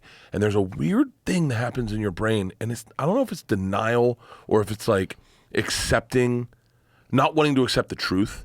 But I literally was like, I hung out with Wade Boggs and fucking Derek Brooks and all these pro athletes. And I was like, hit a fucking home run today. And everyone's like, oh, way to go. You're in great shape, big guy. And you believe it. And you believe it. You believe it. You go to bed going, I'm having another double Tito's and soda. And I'm killing it, man. Yeah, you do, but you have this odd brain where you believe things that aren't necessarily true. You're telling me. It's very strange. I- But you also say I'm gonna things that tell you don't believe. Wait, I'm going to tell you, this is how fucked up my brain is. Okay. So I was talking to Tom about Michael Jordan, and he said, did you ever get him to see him play? And I said, I think I did. And he goes, what do you mean? I said, I might have. I don't know if I did or I didn't, but I might have. And I said, actually, I think, and he goes, what do you mean? I said, I think I saw Nirvana live, but I'm not going to fact check it because I don't need to know the truth because I have the feeling that I saw Nirvana live. And he goes, that's so fucked up. I said, what's more important, the memory of seeing them live or did you see them live? What if I find out I didn't see them live and then I get to lose that memory that I know I have? I have a memory of, I know where I was sitting in the Civic Center in Tallahassee. I know where I was sitting when I saw Nirvana play. Now, I am a kind of person that can make up that memory. I am. I definitely am. I don't know how it happens. It's dreams. I don't know what the fuck it is. And I go, but why would I cheat myself out of a memory that I feel like I have? I feel like I have it. It's as tangible to me as anything that did happen or didn't happen. Why would I cheat that? And so Tom, of course, being a soulless cunt, goes, let's find out if it's real. Who'd you see the concert with? I go, John Dacre and Brent Bracken. And he goes, let's call him up. So I call John Dacre. All these on Two Bears. I go, John, have you ever seen... Now I'm like fucking cowering because I'm about to lose seeing Kurt Cobain live. Right. And Smashing Pumpkins open for them. And neither one of those happened. I go, John, have you ever seen Nirvana live? And he goes, I saw them with you. Smashing Pumpkins opened. And I went, I'm done. I don't need to fact check Michael Jordan. I saw Michael Jordan. Even if I didn't, I saw Michael Jordan live because I feel like I did. That's all that matters with memories. And that's why my brain's broken. That's how the Bible got written.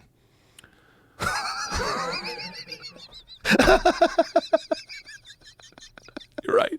It's like, dude, he came back to life. Dude, You're right. 3 days. It's faith. Yeah. It's faith. It's how the Bible got written. It's literally how the Bible got written. The Bible got written, it's based on oral stories that lasted for probably 1,000 years. Did you hear my video about that last night? About the Bible? I thought they wrote it in rocks. I thought that's why it was so like willy-nilly.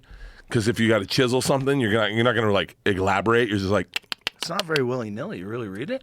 the Bible? Yeah. Yeah, but they're kind of like, he walked on water or whatever. Well, the real problems with the Bible is that we don't speak ancient Hebrew.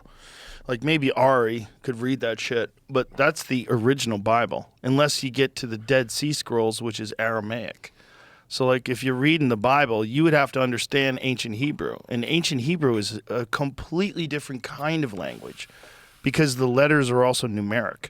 So like the letter A is also the number 1. So they don't have a difference between letters and numbers. So like when you say something, it has a numeric value. I can't wait to retell this story at a dinner party because I'm barely listening and go, Hebrews can't count, right? They can't count at all. Like they would try, and then that's why they got good with money is they learned how to count.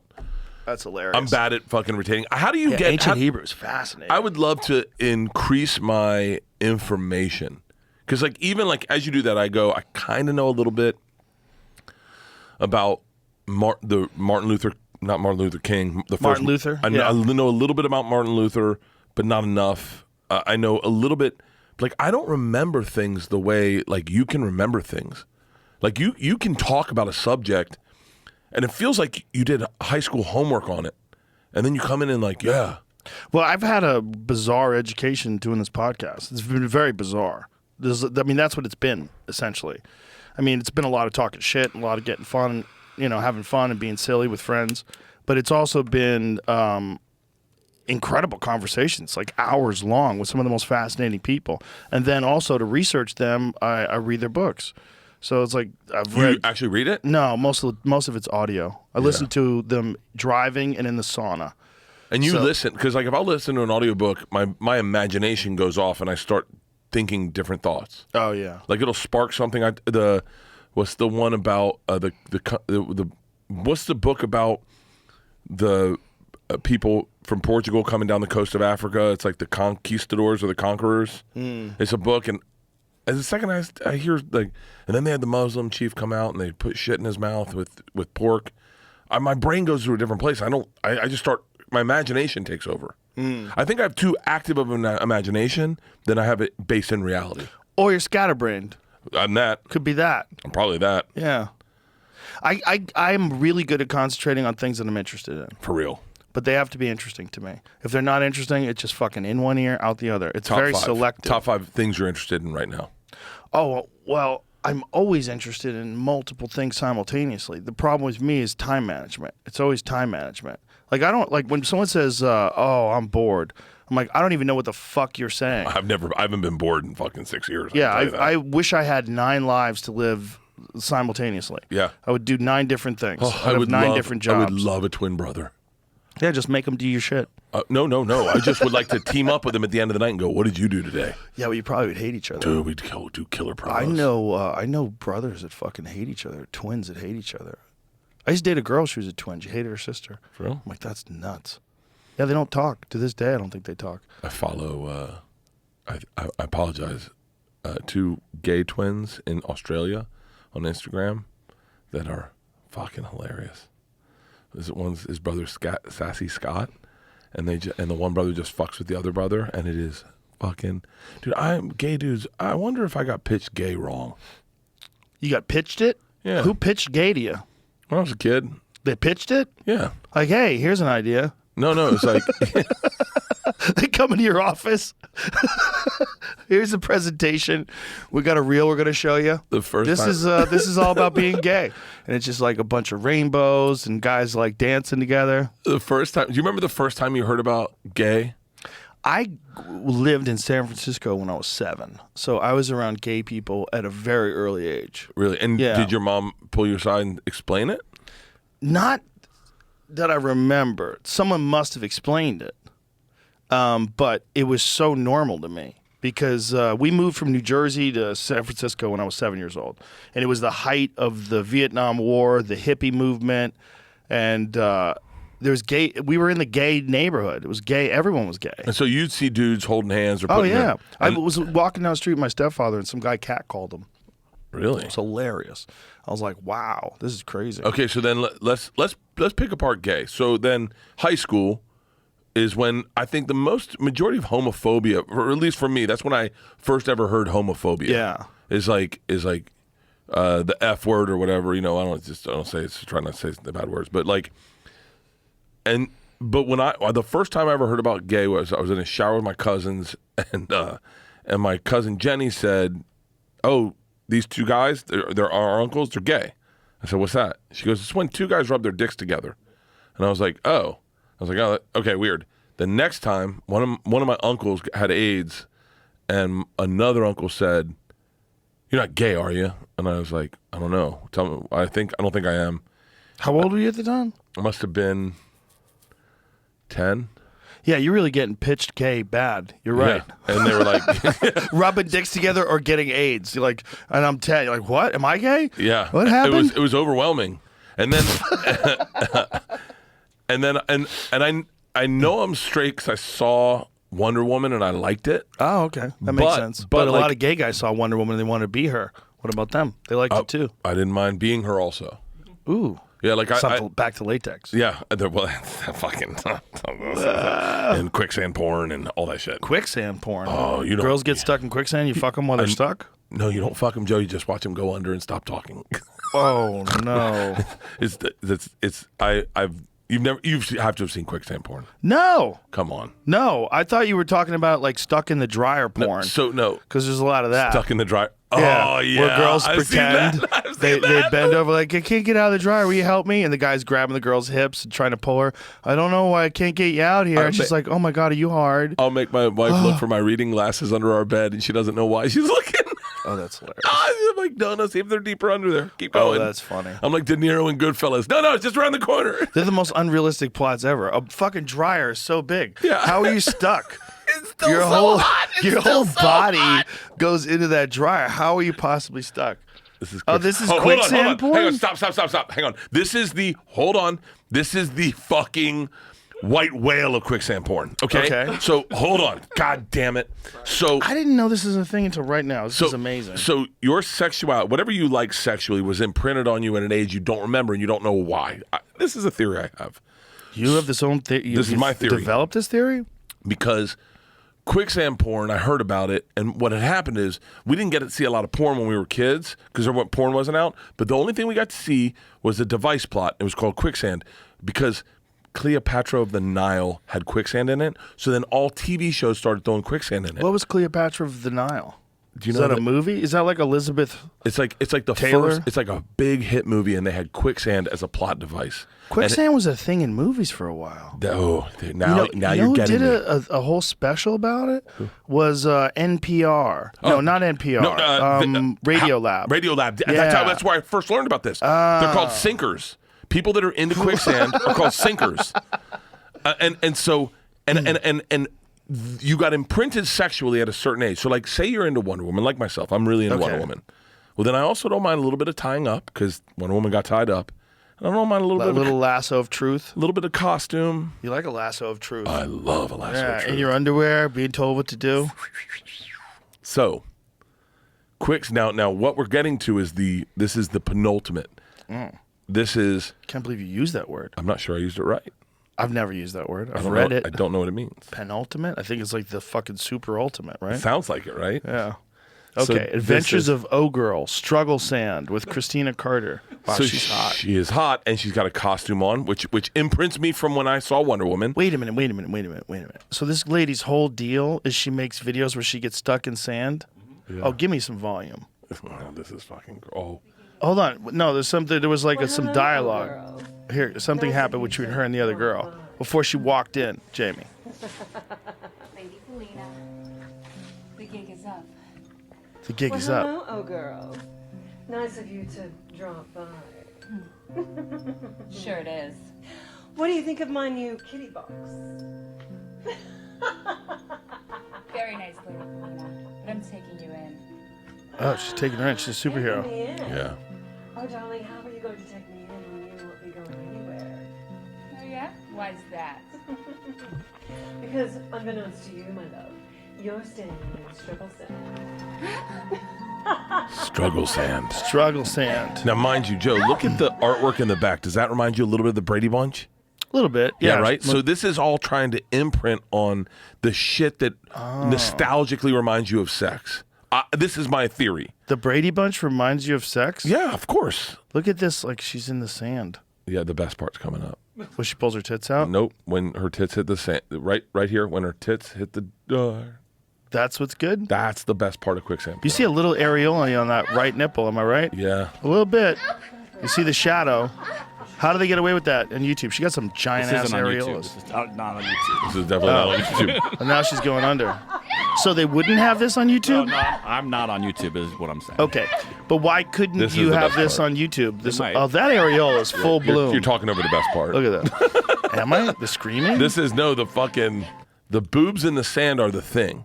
Oh, That's the thing. that's the thing. Look, and they know how to milk the thing. Okay. And so all this is like They stopped milking it. the shit you didn't pick that hits you, right? Like for whatever reason you're. Does she die? No, she just stopped talking. How does she get out of this? Yo, we don't The watch the whole suspense thing. is we don't watch killing the whole me. thing. It's going to get up to her eyeballs. Only time will tell. That's it? She's good. Tune in next time. No, this is like a woman hating thing. It's like No, men it's who not. hate No, it's women. not. They want them to They drown. have other No, ones. no, too. no. There's a bunch of them? Well, the ones So outdoors she are just pretty keeps fucking hot. sinking underwater? They're not all necessarily. Like there's 100 of them. Oh, Look there's at all other these ones. Yeah, fucking. yeah, yeah. Go to look- Dana Night. And But look at Catwoman. all these fucking screenshots. It's all her sinking in sand. That's her whole. Oh, there's the titties. There. Oh, go to that one. Quicksand date. Yeah, look at that one. That's a good So one. that one now she's got full bloom. Yeah, because You're she's gonna like. have to hide that from the general I'm public. not showing Jane. any of this. They have to look it up themselves. We've Yeah. explained it well enough. Yeah, I believe so. So she's on a date. See, this one you just cut to. Oh my Right God, when where'd she my sings. clothes go? Yeah. Is this the same lady? No, I don't think so. By the way, these are actually dangerous as fucking shit. What is? This is These public. these quicksand ones. That's not quicksand, That's buddy. not quicksand, that's just no, a hole she dug. Just a hole. That's nonsense. She's just getting her tits dirty. Oh. That's not quicksand. But it's interesting that you don't have a choice on this stuff. The dominatrix told me this. You don't have a choice on the stuff that you're into. It's stuff that, in a weird way, you showed up, you walked into, and then that was playing on the TV. Maybe have you ever heard of like? I met a gay dude one time who said that he knew he was gay, but he didn't know why he was gay. Like none of the shit showed up in his on the radar as a kid. Does that make sense? yeah, like he didn't have a lisp. He didn't.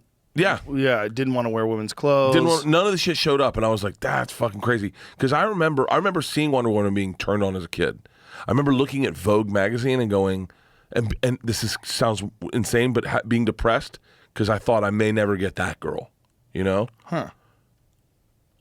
You were depressed because you thought you may never get that girl. Yeah. Like you'd see a beautiful woman in Vogue, and I go, I may never get her. That fucking bums me out. She's That beautiful. very specific girl. I can remember she was on a boat. So just because of magazines, like seeing people that were represented in magazines. Yeah. Because nowadays kids are on the spectrum of sexuality, and I'm not certain it's the same as when we were. Because like when we were, it was almost like we were. Well, we a lot were, is influenced by the zeitgeist for sure. yeah, we were born, and I remember them talking about this. We were born straight or born gay. It wasn't a choice. I would argue now it's probably on the spectrum of choice for kids. I think some people choose it. I think some people are curious, but I think a lot of people are just born gay. But hang on, because I would argue if you're curious, you're gay. That's how I grew up. Yeah, I think. Have you ever been people- curious? No, but I Okay, think well, you said that people are pretty quick. more open-minded to it now, especially girls. It seems like girls are trying more lesbianism. It's like when things are accepted by society and not just accepted but actually celebrated. Sometimes people there's no like negative consequences. I have a whole joke about it, about girls doing gay stuff. Like no one cares. But the difference is that like. You know, like LGBT rights or like which is so weird that they're all connected together, right? But that people are trying to be more open-minded about stuff. So they're more accepting of what you used to call alternative lifestyles. You know, when I lived in San Francisco, I went from San Francisco to Florida. Were you lived in Florida? Lived in Gainesville. Yeah. Wait, for Yeah. real? Yeah, yeah. When? When I was 11 until I was 13. And then we moved to Boston. Wow. Yeah. So I lived in Gainesville. You And lived in Gainesville? Yeah. What got your mom to Gainesville? my your stepdad was going brother. to college there. For Yeah. real? Yeah, he was finishing up his degree there. That's right around the time they were making Gatorade. I think so. Well, there was alligators there. I saw alligators all the fucking time. grew Lake up- Alice. You know where Lake Alice is, right? Of course, dude. Yeah. I have a bit I've been trying to work out about I tried to do it last night a little bit on stage about growing up in Florida. There's so many predators that you grow up a little bit I saw you talking afraid. about that, about the giraffes. That was very funny. No one It's got not- the joke. no. There's something more to that. There's for something more to sure. it. But like, Yeah. so like when we were in Hawaii, I was in Hawaii with my girls, and we were with this Hawaiian guy, and he was very casual and then very loose. And I said, the guy seems like he has no anxiety. And Isla, my youngest, goes, "Yeah, they have no snakes here, Dad." Imagine if you grew up without snakes. Oh yeah. And then I was like, Well, oh, yeah. Florida now Dude, Florida is infested. fucking pythons, Yeah. rattlesnakes, moccasins, alligators, lightning. I mean, the shit I grew up afraid. Iguanas. Sexual predators. When I was a kid, is when Adam Walsh got kidnapped. So I grew up with terror. I never once went water skiing and fell in the water and was like, "Oh, that was fun." You kept your feet up and you're like, "I'm good. Come get me. Get me the fuck out of the water." Because there's fucking fuck dinosaurs that will that. eat you. I would never go water skiing in Florida. We You're did out it of your every fucking mind. fucking day. Dude, fuck that. Fuck that. When I lived in Florida, I remember clearly some lady was walking her dog and the dog got jacked by an alligator. There That was when this- I was a little kid, and they were still protected back then. Yeah. My point was, when I went from San Francisco, where I lived in San Francisco, my next door neighbor was this gay couple, and my aunt, who was staying with us at the time, used to go next door and smoke pot and play bongos with the gay guys. They would all get naked, and they would be playing bongos together, and she loved the fact that she'd get naked with these gay guys, and they didn't care about her because they were gay. Yeah. And so it was like completely normal to me to be around gay people. Then I went to Gainesville, and I was friends with this Cuban kid. And his dad was so mad because they were trying to give people gay marriage. And I remember he threw the newspaper down on the kitchen table. He's like, "I can't fucking believe this. They want to get fucking married." And I was like, "What do you care?" It was so weird to me that I was 11 years old. And then I realized in that moment, like, oh, there's something. And I realized this at 11. There's some things that distract people and that you think are important, but they're not. They're just like cultural beach balls that get tossed around at a concert, where people just throw a thing around. It fucking means nothing to you. The only people that it should matter to are the gay people that want to get married. But to this guy, who's a married guy with a kid who is my friend, Yeah. his kid was my buddy, and I'm over his house. To him, gay people getting married was like, "What the fuck?" He was so mad. Threw the newspaper down. "The fuck is this?" And I was like, "Wow, you got distracted. Like you're getting distracted by something that doesn't mean anything. Like, why would you care at all?" Oh, it's how they do. It's how everything. It's how they do prank shows. Someone explained this to me. The way to prank someone is to make them think they're watching the prank. To when you distract the person being pranked and go, "You're watching the prank," then that's how you prank them.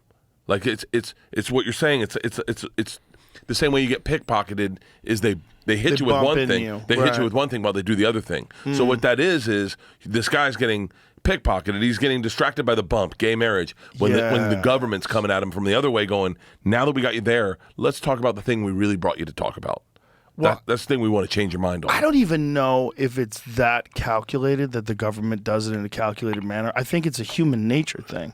I think human beings naturally distract themselves with nonsense. That it's a common characteristic, and that leads to distraction. It leads to procrastination. It leads to being unfulfilled in your life. You get trapped and super hyper focused on things to the point where you're not even thinking about the important things in your life. Yeah, but I do that on a negative way. Like, that's why I don't fuck with comments or Of course, everybody does. yeah, but comments would fuck me up, and then I had to get off it entirely. I had to hire someone because I remember. I think I told you this.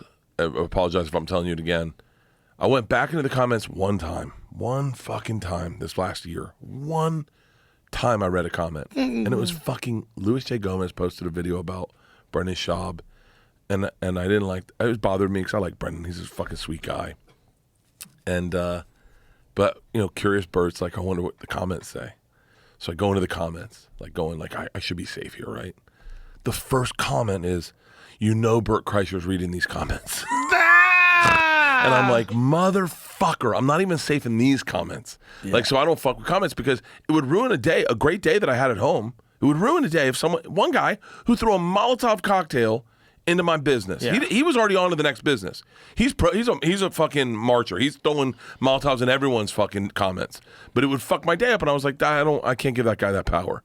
No, you shouldn't, and also you should recognize that what it is look, there's good and bad, and you can't get around the bad to get the good. Yeah. It's not like you could eliminate all the negative comments in order to get what's interesting about the internet. What's interesting about the internet is freedom. You would have done the same thing if you were 17 years old and you had a Twitter account. I would have done the same thing. I've done it. Yeah. I've done it. I did it to fucking Bourdain one time. What'd you do? My fucking dumb cunt self saw him on a picture of a private jet. He took a picture on a private jet, and I was like, I fucking said something shitty. Like, and by the way, I used it in my own account, and I just said something shitty. And then someone hit me up, and they were like, hey, man, if you were on a private jet, wouldn't you take a picture? And I was like, and then they sent me a picture of me on a private jet taking a picture of myself. And I was like, oh, fuck, I did the exact same thing I'm being shitty about. And Bourdain was one of my heroes. But I guess I looked at it, he was a hero of mine because I was a Travel Channel at the time. It's a Twitter thing, too. It's the virtue signal aspect of Twitter that some people find just irresistible. Yeah. It's a gross thing. It's disgusting. I block people sometimes. Like I told you, I got back on the Twitter because of your fucking goddamn tweet, your goddamn fucking thing. Hit me up at, what was my name? Oops, I Did It, Asian. That's my Twitter handle. Oops, I did it what? Asian. Asian? Yeah. I was trying to say oops, I did it again, and I misspelled it. And it came out Asian. Christ. And I said, and it was available, so I took it. So hit me up. So I don't remember what I was saying. I don't remember what you're saying for sure. Who gives a fuck? Yeah. Have I ever said anything important? Chinese robot dick-sucking machines that aren't really... I got onto Chris Rock's Okay. because the one thing I missed about Twitter was the news. The news feed is pretty good on Twitter. Yeah, the news feed's great. So only person I follow is Elon Musk. And so I fucking look, and it's Chris Rock's trending. And I obviously, one of the, if not the reason I got into stand-up, one of the two reasons. And I saw people commenting negative about his special, and I just went on this Oops, I Did It Asian podcast, and I blocked them. Because they don't know it's me. I go, fuck you. I don't ever want to hear what you say ever again. You don't like the thing I don't like? Fuck you. And I blocked all these people that said negative shit about Chris Rock. It felt so good. I don't mind people say negative shit about things I like. I like to know how people think. If people are thinking different, it's interesting. It's not like I don't agree with them. I've heard people say, I heard people talking shit about Chris's special. And they were talking shit about how he was calling out Jada and Will and all that. Like, shut the fuck up. If anybody should be doing that, it's him. You want to talk about that's humiliating? What do you think it's like getting slapped in front of the whole world on the Oscars? But if anything that's great for us as stand-ups, that reignited Chris Rock. Yeah. Reignited the old Chris Rock that doesn't give a fuck, that's not trying to be a movie star. I think when those people clapped for Will Smith, I think that was like him realizing, like, this isn't my team. What the fuck am I doing with these people? And what I identify with about the Chris Rock slap was, I don't think anyone realizes, and I apologize if this is not the life Chris had, but Chris is a smaller dude growing up in Brooklyn. Yeah. When Brooklyn was Brooklyn. Yeah. There were guys that took liberties with him as a young guy. 100%. How you become a comedian. I've been slapped. I've told you about a few slaps, but I've been slapped a bunch, and I didn't do anything. And what you do is you end up being the guy laying in bed and you can't go to sleep because you're destroying that person in your head. And that's how you deform a comic's brain. So when he did that, that was the actual watching of what turned Chris into a comic, return him into a comic. Wow. I didn't even look at it that way. That's all I saw was like, yeah, man, that's all of us that where the bigger guy got to take advantage of the little guy. Yeah. And then we became comics and they go, don't worry. One day, I'm going to destroy you when you can't handle it. Dude, that definitely happened to me. That's why I root for that guy. Yeah, I got picked on and I just learned how to fight. You're a different dude. I was like, okay, I got to solve this problem. You need to understand no one's like you. And I know that you think everyone's like you. No one's like you. That's why I want to write a self-help book. No one can be you. No one can be you, right? But everyone can be like me. I don't know if everyone can be like everyone you. has I don't think an everyone opportunity. can keep up with you partying. It's not you're not normal. Like whatever your appetite for alcohol and your ability to digest it, the fact that it was only fucked up by blood pressure medication, it's insanity. People drinking half as much would be dead. I think people misremember how much I drink. Like when you hear this, I've this been story, there, motherfucker. people are going to go, he drank this whole bottle. No, I did not. Not today, but I've been with you when you go down. Oh, you don't think it makes me seethe inside to watch you guys do Protect My Parks and go, let me drink with those motherfuckers. You want to see people throw up? You want to see private videos of people throwing up on tables? I'll show you private videos. That's not necessarily what Protect Our Parks is about. It's not about just getting fucked up, Bert. Hold on. It's about interesting conversations amongst friends. You know, it's the not best part all is about the drugs. It's the best part. Last time Ari was doing whippets. These two motherfuckers wearing sunglasses and drinking. I love. You know, those are my 4 favorite people to drink with. You, Shane, Ari, and Mark are my 4 favorite people to drink with. If Ari had never drugged me, we would have the best fucking life. Well, you got to let that go. I can't let it go. Leanne can't let it go. I let it go, but I can't have him on fucking fully loaded. You know how much I'd love, how great would Ari Shafir be? Your wife won't let you have him on fully loaded? No. My daughter's... Ari, it's time to send flowers. I wish Ari had any... I love you, Ari. I love you. I wish he had any accountability in his life. Even... Maybe he will now that he's more successful. Life is like shined upon him. I would love... Ari, I'm in New York this week. Flowers and chocolates. Ari Shafir, I'm in New York. I'm in New York this week promoting my special Razzle Dazzle streaming right now on Netflix. Ari, do me a favor. I'll hit up Ari privately. Look at that guy. Look at that watch. Take what? Look at that shoulder, Joe. That's a fucking legit breast and shoulder. What are you saying? I see the good parts of my body. Okay. What are you saying about Ari? What do you want him to do? I want him to make fucking good with my wife. How's that going to be possible? Because it's impossible. What would he have to do? It's impossible.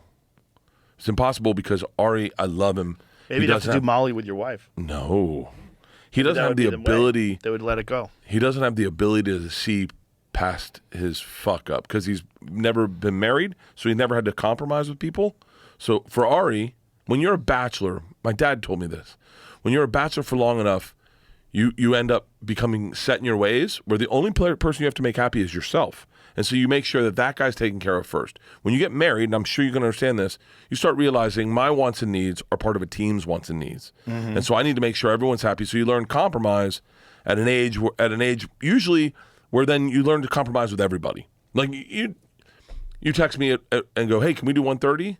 Maybe a broken guy goes, fine, and gets upset. I go, yeah, of course, buddy. I get it. I know your life. I know you probably woke up late because we were out late. You got to walk the dog. You got to play with the dog. You got to work out. And I understand that. I had Ari apologize to Leanne one time. He wrote something shitty about Georgia on Instagram, and it was mean, and it fucked up our vacation. And Leanne hated him. And I said, trust me, he knows he's wrong. And I said, we at Tom's house. Me and Tom set it up. It was and we let Leanne and Ari go into the kitchen, and we all went outside. And we're like, I told Ari, all you got to do is apologize. Just apologize. Just apologize. No questions. Just apologize. Say you're sorry. She'll understand it. Please, Ari. Everyone loves you. Everyone loves you. Leanne came out of that kitchen and goes, Ari is broken as fuck. And Ari walked out behind her and goes, how can I apologize? It was a joke. It was a joke. And I was like, God damn it, Ari, you could have. And then Leanne forgave him. Forgave him because she's married. She knows what it's like. I want this. I wish this was past us. I don't think it will. You know, the drugging thing. Because I would love to have him on Fully Loaded. He would be the perfect. I think it's probably better he's not. You think? Yeah, it's like, let it go. If he's not willing to apologize for a joke about your daughter, how's he going to apologize for the drugging you? It's like, he just won't. He's just sorry. Maybe that's why you like Keep him. him away from your family. Yeah, it's like Slash used to connect poisonous Yeah. snakes. I'm not taking Ari on vacation. Like, hey, Ari, why don't you come with me and my family on vacation? You know what disaster that would be? Ari's doing acid by the pool. You're like, what are you doing? He's like, I don't know. I don't know where I am. Like, Dad, what's wrong with your friend? Oh, my friend's on acid. Why is he making out with his dog? He tongue kisses with his dog. Tongue kiss with his dog. What the fuck is wrong with you? He's the best. The best is when people don't know him that work with me, and then they'll hear me talk on the phone with Ari. Or like Pete, my assistant Pete you met last night. Yeah. One night we all hung out. Ari was with us, and then Ari leaves, and he goes, "I get why you like that guy." I go, "Yeah, there's like, it's a poisonous snake. It's a beautiful animal." He's a poisonous snake. Ari's awesome. I've He's been the friends best. with Ari since he was a door guy. I was friends with him when he was like first starting out at the Comedy Store. It's like a young guy in his 20s. Just got here from, I guess he got in from Maryland. I think it's Jerusalem. Where's Yeah. that? Are we doing tequila What is now? that? What is that? I have Is that no tequila? idea. Los Sundays? Yeah. They really put Get it. in there, sir. I love Ari. I miss Joey. Yeah, I miss Joey too. Got to fly Joey out for this club. Is he coming out? Yeah, I got to figure out when to have him come out. See what he's doing. You know, I know he's been doing some stand up in New Jersey. Really? Yeah, it's the same thing that I was saying about Theo. Like, you gotta have your tribe. Like, when you're alone by yourself in some city, even if you're doing stand up, it's like you're missing the hang. That's a big part of what we do is the hang. That's why last night was so fun. That's why all those people that weren't even on the show came by to hang out. You know, like Ron came by, Tim Dillon came by, Adrian came by. I'll tell you the other part. You don't get this often. I got it last night. Is when you're the fifth most famous person in a room, you're not the most famous person in a room. So what sucks, I don't mean it sucks, but like what sucks currently for me is that I don't get to sit and listen and drink it in. It's like I'm sitting with you, Jim, Ron, Tony Hinchcliffe's in there, Mark Smalls is in there. We're all in there, but mostly, and Mark Smalls texted me this morning, he's like, it was fun watching you listen. Hold that thought. I gotta piss again. God damn it, Fun Joe. watching you listen. I'm super hydrated right now. God I've never felt damn better. it. Is my cum affected by testosterone? We'll find out. I didn't cum a lot today. I'll let you know. Wait, what were we talking about? You were talking about being that you were listening because it was such a hang. Oh, so fucking because there were best. so many people. I get stuck in rooms. Where I'm the person that sold the arena, right, or like sold the movie or did the thing, and so I find myself and I find it gross. I find myself talking, or in LA, I'll talk to a lot of comics, and then they'll go, like comics I respect, they'll go like, so tell me what I can do to grow my podcast, or tell me what to do with the podcast, or this thing. I don't mean this arrogant. I just mean it as like a self-awareness. Is last night, Mark Smalls texted me this morning and said it's fun being there and fun listening. And I was like, yeah, man, I don't listen anymore because I got to a place where maybe I'm not putting myself in the room. I put myself in rooms where I talk a lot. And I'm a natural talker. I talk a lot, but it was fun last night, like listening to you. You talked a lot last night. I don't know Me? what the fuck you're saying. I didn't talk at all. You were there. Jamie, did I talk a lot? Jamie, he was talking a lot. No, I don't know. I'm just fucking around. I'm just fucking around. No, it's fun. Look, the hang is the best part, man. Well, that's the thing. Is the hang. What you Getting to created listen is- to Ron White tell stories and listen to Jim Norton. It was fucking amazing. I got to meet Adrian last night. That was the first time meeting her.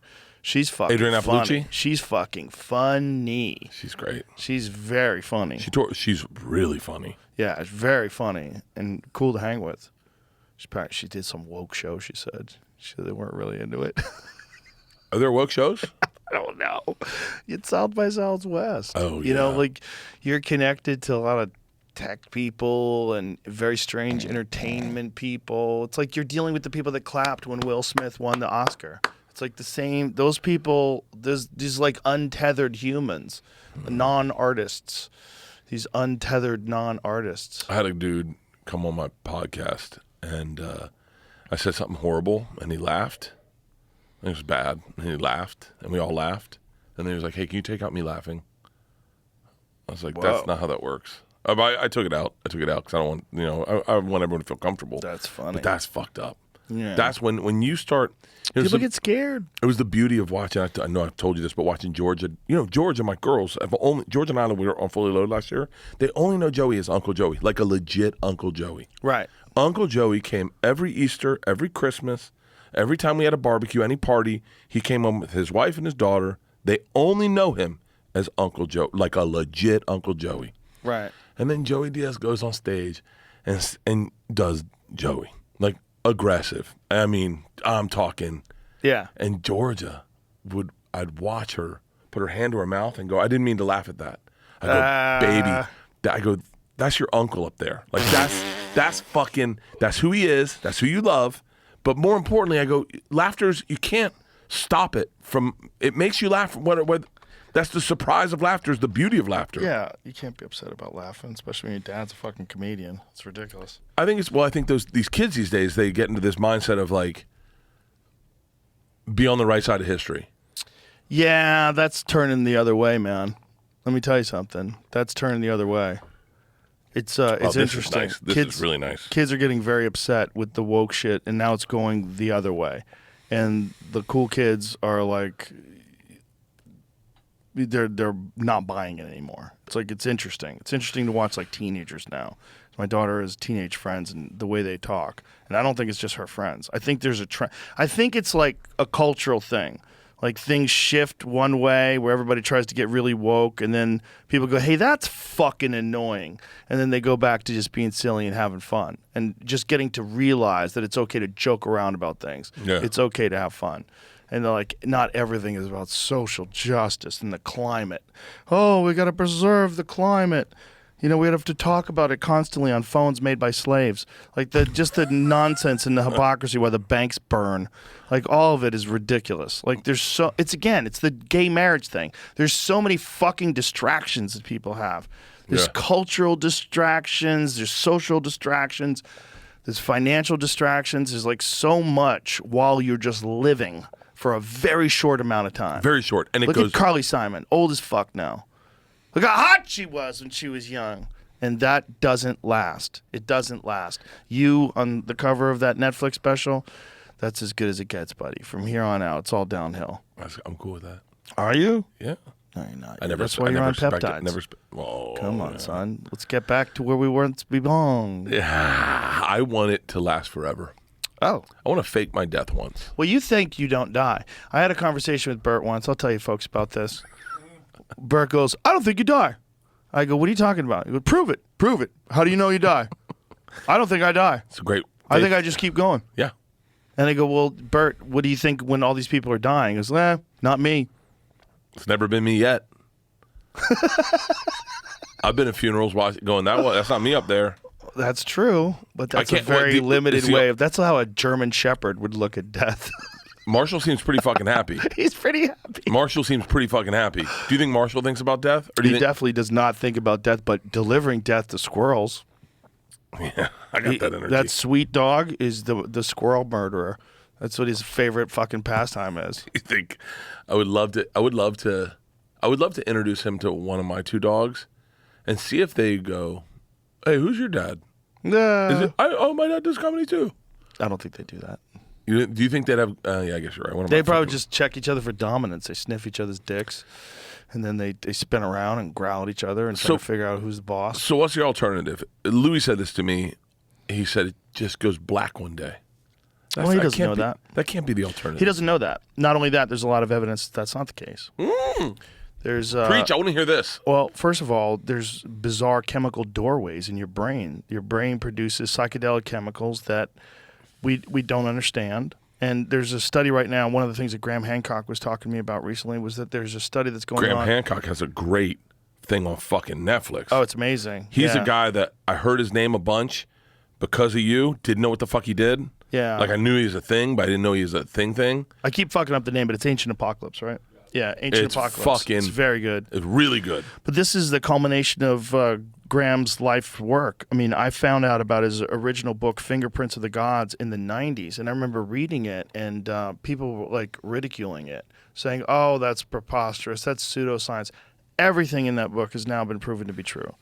All of it, all of his hypothesis, and now it's correlated with data that shows about these asteroid impacts. And so Randall Carlson and him teaming together. So Randall's an expert on these comet impacts and the impact that it had in the Younger Dryas impact theory. And then Graham is an expert on these ancient civilizations. And so the two of them together have put together this very, very fascinating timeline of the rebirth of human civilization, which is around 11,800 years ago, that we got fucking rocked and it reset the earth.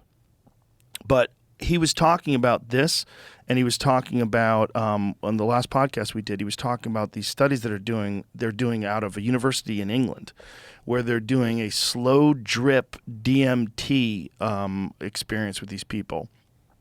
And because they're doing it for hours and hours, they do a slow drip where they keep them in this state, which is normally a very transient state. Well, because you hit it with a fucking pipe. Yeah. Normally. Yeah, normally. So there's no regulating how much you get. Right. So this, because it's an IV, because it's coming in a drip, it's like constant and continuous. And these people are going to the same place and they're having repeatable experiences. So instead of having like a 15-minute DMT trip, which is a lot of people have, that's like overwhelming, you can't even figure out what's going on, then it's over. Instead of that, you're going to the exact same place over and over and over again and getting more and more comfortable with it and coming back with very similar stories. Really? So, yeah, it's a repeatable environment where they're encountering entities and they're trying to map it. So these people are doing these long-term studies with long-term experiments, meaning like not a 15-minute term, but like not a 15-minute trip, but multiple hours at a time. And they're coming back with like a map of the territory. So this is the concept. The theory that many people have is that death opens up a chemical gateway in the mind. And that chemical gateway takes whatever the soul is, whatever consciousness is, and transports it into this new realm. It allows you, your conscious mind, to access this new realm, which is available to you upon death. And so a lot of the ancient cultures that did ayahuasca and mushrooms, they would talk about this realm as being like a well of souls, that you encounter disembodied life forms, disembodied spirits. And this has been, it's been a staple of so many religions.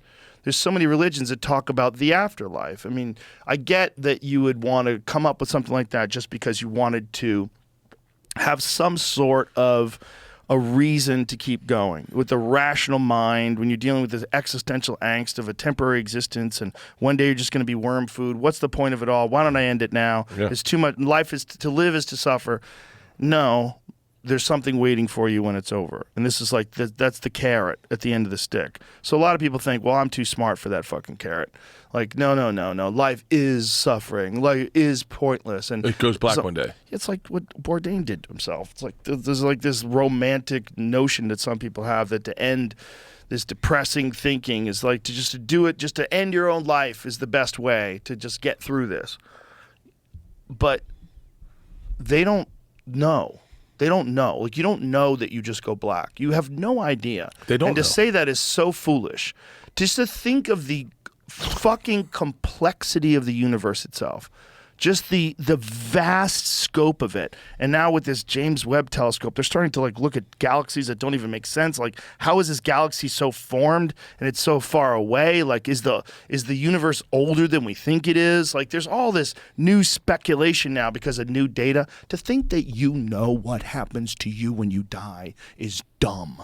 It's dumb. You don't. You're You right. cannot know. This And I to be thought this was going to give me a closed-minded- panic attack. And now I'm feeling better about myself. Yeah, I don't think it ends. I don't think it ends either. I just don't think it ever ends. I think the real fear is not that it doesn't end. The real fear is that it never ends.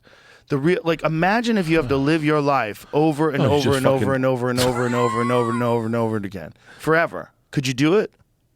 Doesn't that a freak out? Isn't it interesting? Listen to this. Okay. Last night. Yeah. Didn't we have a great time? I had a blast. Hadn't seen you in forever. It was a really We great hug, dude. What's up? Have a couple of cocktails, and for me, I'm a manager of a club now. I'm like walking around. I didn't even perform. Get to hang I just out. got to hang out. Get to hang out in Mitzi's room and have a Oh, real we talk went to for like have a fucking nice 30. dinner. Oh.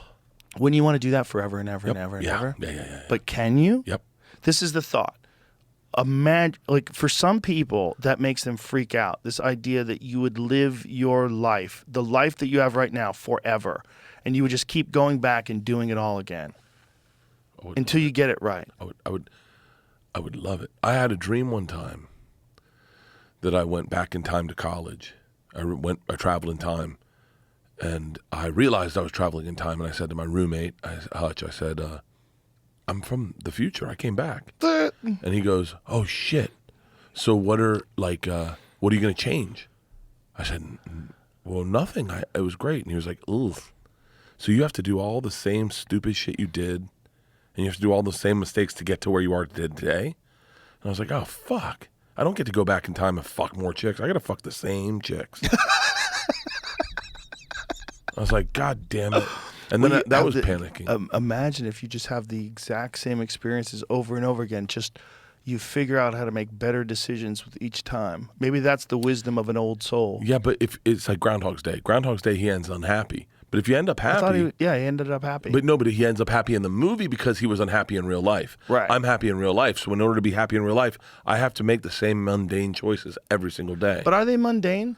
No, I mean no. It's not that they're mundane. It's They're not just mundane. like you're always, if you're trying to be better at anything in life, you're always trying to think, why did I do that, or why I should have done this, But why did I tweet at Bourdain that way? But I couldn't have started stand up earlier, which I think in hindsight I would love to have started stand up earlier. But I would have had to wait and start at 26. Yeah, but why?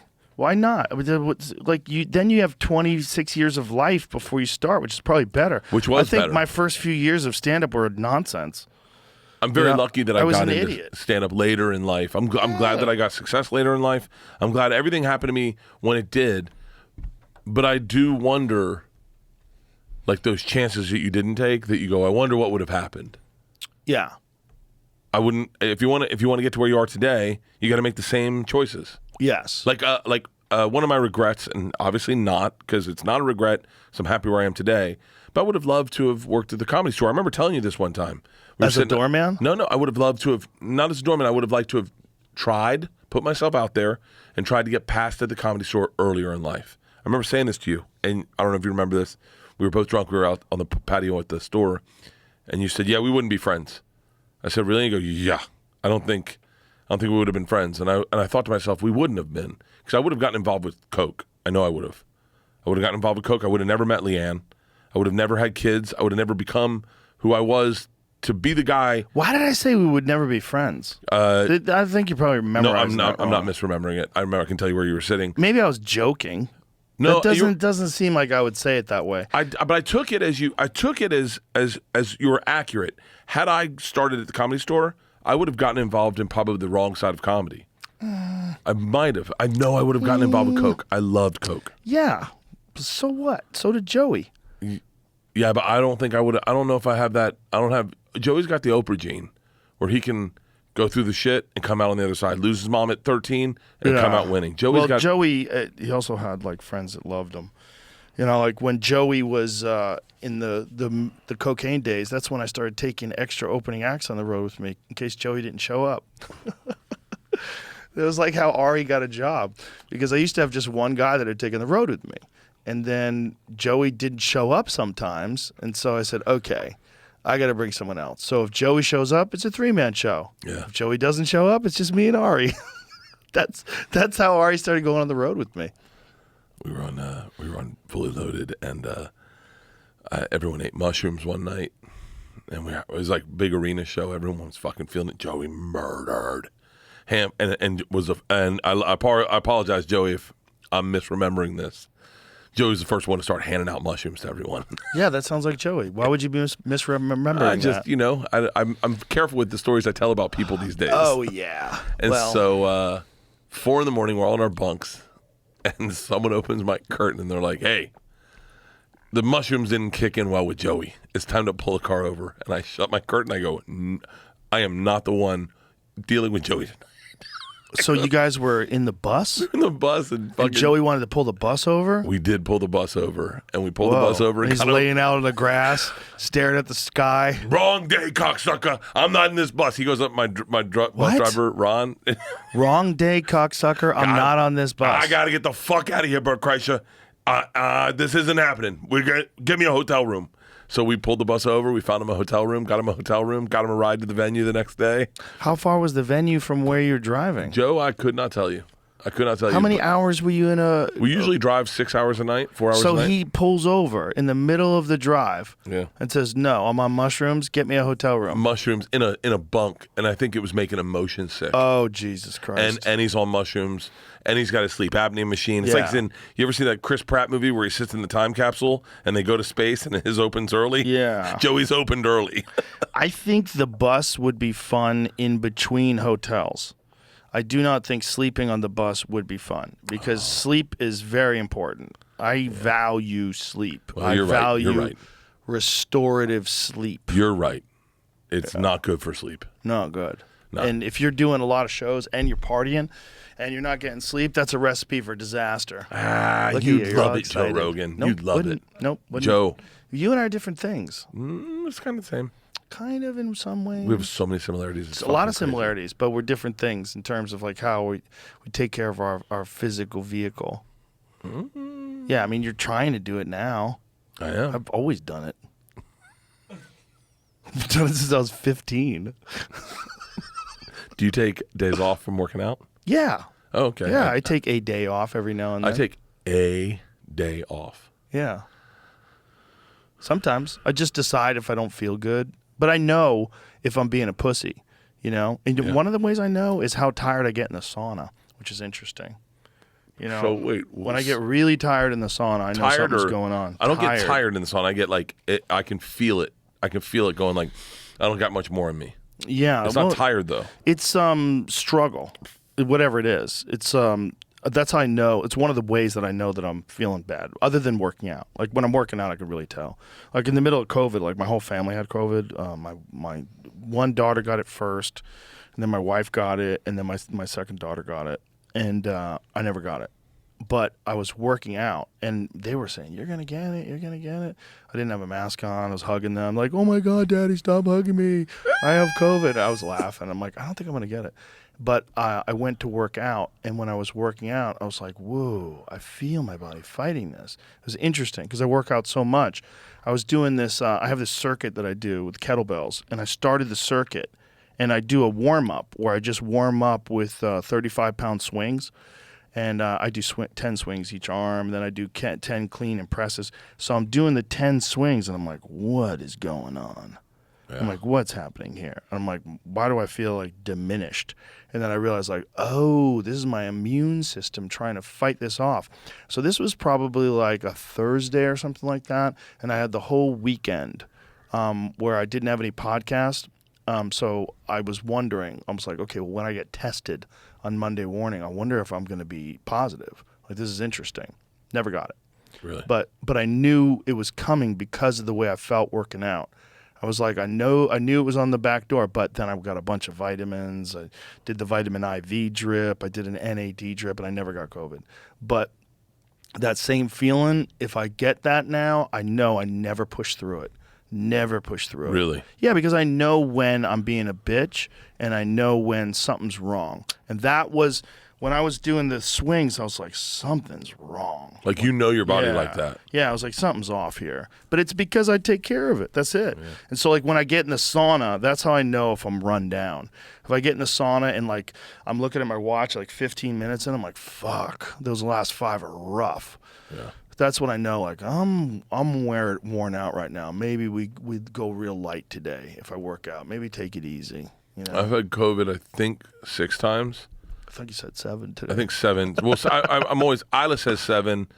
I've had it every time you can get it, and I can tell you when I get. I can tell you when. I mean, I should be a doctor now. I can tell you when I get COVID. I can tell you what it feels like. Well, don't you think some of that has to do with this schedule that you were just talking about, like being on the tour bus, not getting good sleep, drinking all the time, traveling from city to city like that? Oh, it's right? entirely based on. So the last time I got COVID was when I taped my special, and they were testing every day, and I could feel myself getting sick, but I wasn't partying. I didn't party after Sober October. I didn't party up until my special. I gave myself my birthday weekend, right? But I didn't party up until I shot my special. So I wanted to. I know I look fat in the special, but I look better than I look today. So I look good and I look jacked. I look fucking. A lot of people say I look jacked. And so they were testing up until the day of the special, and I remember saying to my assistant Pete, I was like, he thought he was getting sick. I go, hey man, if you got COVID, don't tell anyone. Fucking don't test. Fucking stay away. I don't give a fuck. I want to make sure we get this special in the can. Right. Especially now. Yeah, I mean, So now fucking- COVID is like a cold. Like a fodga. Anyway, so we shoot the special, get it in the can. The next day, I get a private jet for everyone on my team to go home. And I partied. And I partied the night I shot my special. After I shot it, I partied. And I partied the next day on the private jet. And I came home and tested positive. The second that I woke up the next morning and I tested positive, and I knew I had COVID. I could feel it. It happens right here on the left side of my head. Every time it's like a headache on the left side of my head. I feel it. I feel run down, and I got up to work out, and I was like, "You're being a bitch. Work out." And then we got a text from my manager or my agent or someone who's like, "Hey, I tested positive this morning." So everyone started testing. Not everyone tested positive. Victoria didn't test positive. Pete did. Pete didn't test positive, but Pete's a gangster. He came up to me with a mask, did my test, and was like, "Here, you got COVID. Fuck him." Pete. You can know the difference between being a bitch and whether or not you're not feeling good is if you always hold yourself accountable. Well, I think you probably can. I can party pretty hard, and then wake up and not want it. Not right, want but it you know in the gym. difference. You know what a hangover feels like. Not really. You The first don't? time I got COVID, I thought it was a hangover. Oh, interesting. First time I got COVID, I was like, I'm just really hungover. I'm well, gonna you go. probably were.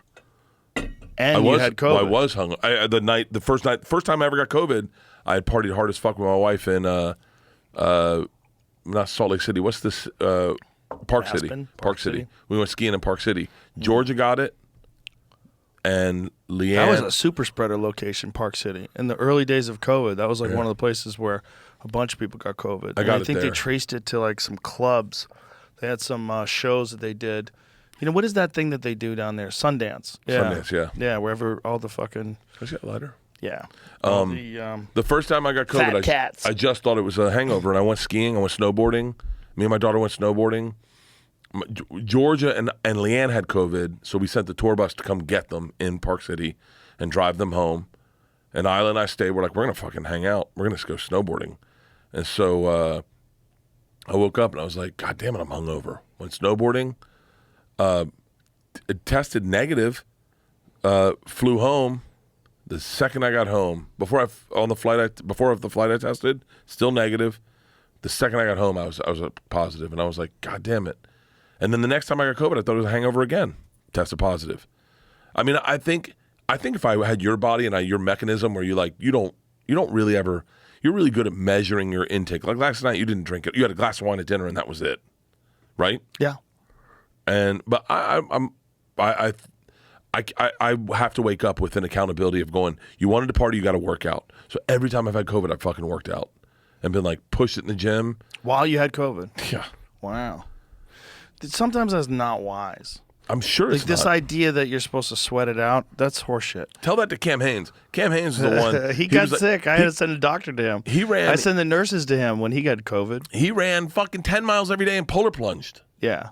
While he had COVID. That's a motherfucker right It's there. not, yeah, don't do that. Can I tell you why I like Cam Haynes? Okay. His book that he wrote. Did you listen to it? Of course I did. Am I being drunk? I'm right in now? it. His book. I did the forward to it. His book is it's a self-help book. It's a motivational book, but it's based on his own life experiences. Yeah. So you can tether yourself to his life experiences and go, and I'm similar to that. That's what I liked about that book. His shit with his dad and the running stuff is, I can understand that. And it was so cool. I listened to it on the beach on a jog. And I like self-help books like that, you know, where they're like, they tell you about their life and their struggles, and they're not trying to pinpoint your weaknesses. They're letting you know about their weaknesses. Yeah. I love that shit, man. The reason why I bring up you shouldn't work out while you're sick is because even for elite athletes, when they work out, when they get sick, they just get sicker. And that's what happened with Khamzat Chimaev. Khamzat Chimaev was one of the best fighters in the UFC. He got COVID and kept training and got really fucking sick. For real? And was hospitalized, not just once, but multiple times, hospitalized with COVID because he wouldn't stop training because he was a fucking animal. So he'd get a little bit better, and then he'd break his body down again. Like, COVID is a very strange disease. And if you let it get deep into your body, like if you break yourself down, like it seems to have affected, I know quite a few people that got it really bad when they were drinking. Like they were really drunk and depleted and their immune system was crashed, which is oftentimes how people get sick, and then they got it really bad. Yeah. But the people that worked out while they had it, man, they kept it for a long fucking time. Really? And Khamzat posted a photograph of his toilet where it was like blood splattered in the toilet because he was throwing up blood. And he was saying like he's going to have to retire from fighting because his lungs were fucked up from COVID. So Leanne had long COVID. And she got, when the first time she got COVID, I think she had COVID a couple times now. The first time she got it, she worked out the whole time she had it. Yeah, that's probably what gave her long COVID. And it probably broke her body down. It's like your body never has a chance to fully recover.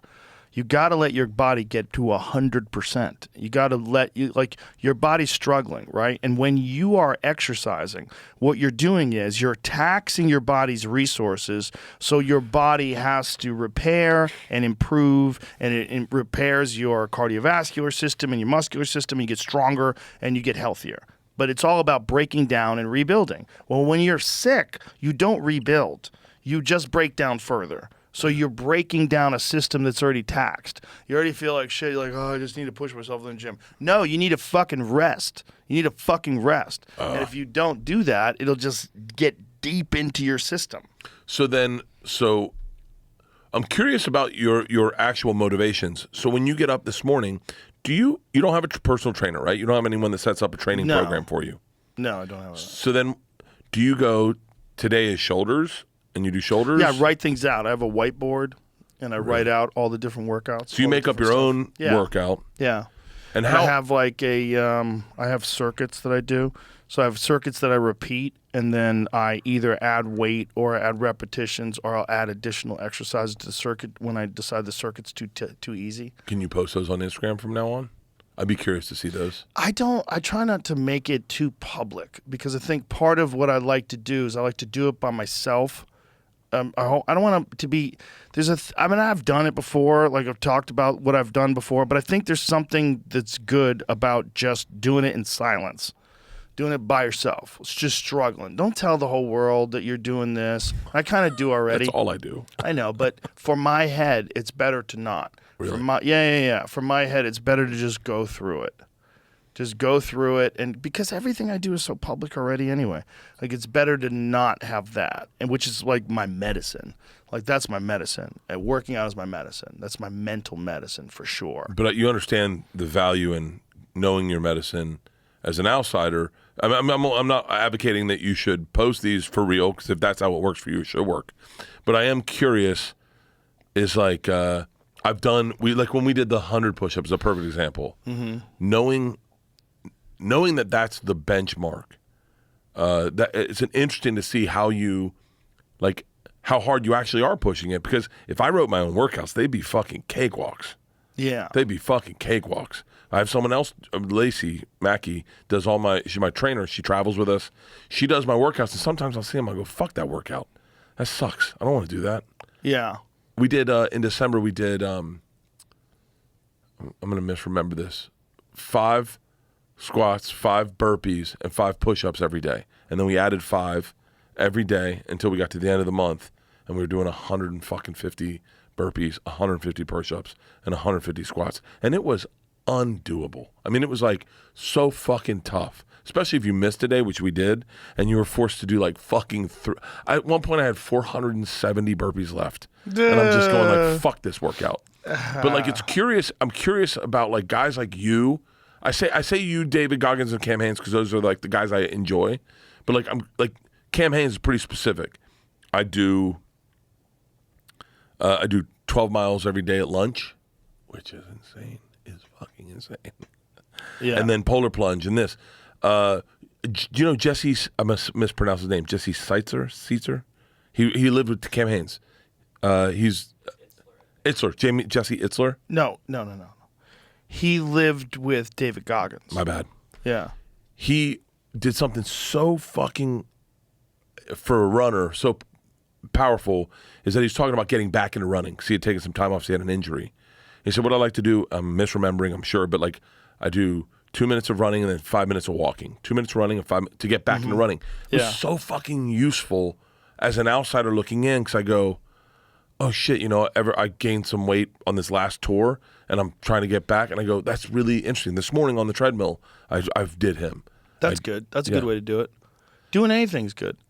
What I do, even your process of how you come up with what your workout will be, is fascinating to me, because I know you kill it in the gym. I treat myself like I'm my own personal trainer. That's what I do. I treat myself like I'm a different person. I don't look at me as like what I want to do. I look at me like a person I'm telling to do things. Like I'm the boss of me. I don't do that. Yeah, well, it's okay. You don't have to do that. This morning I have to do that. You understand? I'm a crazy person. Like, I've realized I'm a crazy person, so I've figured out how to not be crazy. Like, I don't want to be crazy. I want to be nice. So what's the best way for me to be nice? I go crazy in the gym. You've worked out with me before. When I work out, I go fucking hard. You try to have a heart attack. I go fucking hard. So that for the rest of the day, I'm cool as a cucumber. I'm relaxed and friendly and nice, and I get those demons out. My litmus for health has always been 225 bench press. Do you remember when we all did that? Yes. The three of us got pinned and you did like fucking 15. Yeah. And then you were like, I think I'm going to rip my pec. Let's go do a podcast. I was joking. I didn't really rip my pec. But like I hadn't done any benching. That's the funny thing. Like I don't bench. No. Oh, I bet it's my favorite thing in the world. No, that's all from kettlebells. So you just kettlebells? Yeah. I do push-ups. And I do dips, and I do chin-ups, and I do pull-ups. I do those L pull-ups where I grab the bars like this, and I keep my legs extended in front of me, and I do them like this, like that. So it's like pull-ups and an ab. It's like a back and ab exercise, arm, backs, and abs all at the same time. I've seen brothers do it in the hood on like stop signs. Oh, it's such a good thing for you. Yeah, those L chin-ups. But I don't do any bench pressing. You still running? No, I stopped that. I fucked my knee up. Really? Yeah, I've hurt my left knee a couple of times now. To the point I tore my MCL, and then I kept training with this torn MCL, and it got pretty bad to the point where I would do Muay Thai and it would swell up, and then I was like, God damn it. And so then I got a bunch of stem cells in it, and I haven't done any running, and I haven't done any Muay Thai in like almost a year, where I'm just trying to fix it. And it's 90-something% now. It doesn't bother me at all when I do squats, or I did all the knees over toes stuff. But the problem is, I'm a meathead. And when I start working out, especially when I start hitting the bag, because it's so much torque on your knees and it puts a lot of stress on your tendons. If you have a weakened tendon that you're healing and then you kick really hard, it's like it never heals. It would like get better, and then I'd fuck it up again. They would be sore for a few days, and then I just never let it get better. So I decided, okay, obviously there's a real issue here. Let's keep getting stem cells in it. Let's keep rehabilitating it and get it to the point where you could fucking fully trust it before you start kicking the shit out of a heavy bag. It's hard to know though. I had the surgery on my elbow, and there was a period. It wasn't until recently that I don't think about it at all now. But there was a long time where I had a hard time doing anything with my arm. How long? Like a year? Honestly, until we did push-ups. Yeah. The push-ups helped it probably. Push-ups that blood flow helped it a lot, and I haven't let go of the push-ups. I'm doing 100 a day roughly. Nice. That's huge. Squats too. Squats. Mark Norman. Yeah. We did a little. When we were in at the Super Bowl. Me, Mark, and Shane. We were with all pro athletes, right? Everyone's thick with pro athletes. Fucking the fucking savages. And I was with I think Gabe Davis, Shane. Gabe Davis is a big wide receiver from the Buffalo Bills, and they said, "How many push-ups you think you can do?" I go 50, and they're like, "Bullshit. You can't do 10." And you know me in my head how my brain works. I go, "All right, bitches." 45. I tapped out, and then Mark Norman, this little fucking cunt, he goes, "I bet I can do 50." And everyone's like, "There's no fucking way." Mark Norman bangs out 57 and doesn't even get tired. Wow. And then pulls me aside at the end of the night. He goes, "Cheat code, I do 50 every morning." He goes, "I do 50 squats, 50 push-ups. I try to keep them active." It's a good thing to do. And like the way we were doing it, 100 every day, you don't realize it till the end of like the month, but like your body changes. Yeah. Like your shoulders change, your triceps change. Like my arms got thicker. Like I felt clothes felt. I've gained an inch on my arm. I do measurements. For weight loss, I do measurements mostly. So I go around the belly button. Right now I'm 47. My arms gained an inch after that month. Today, they're where they are today.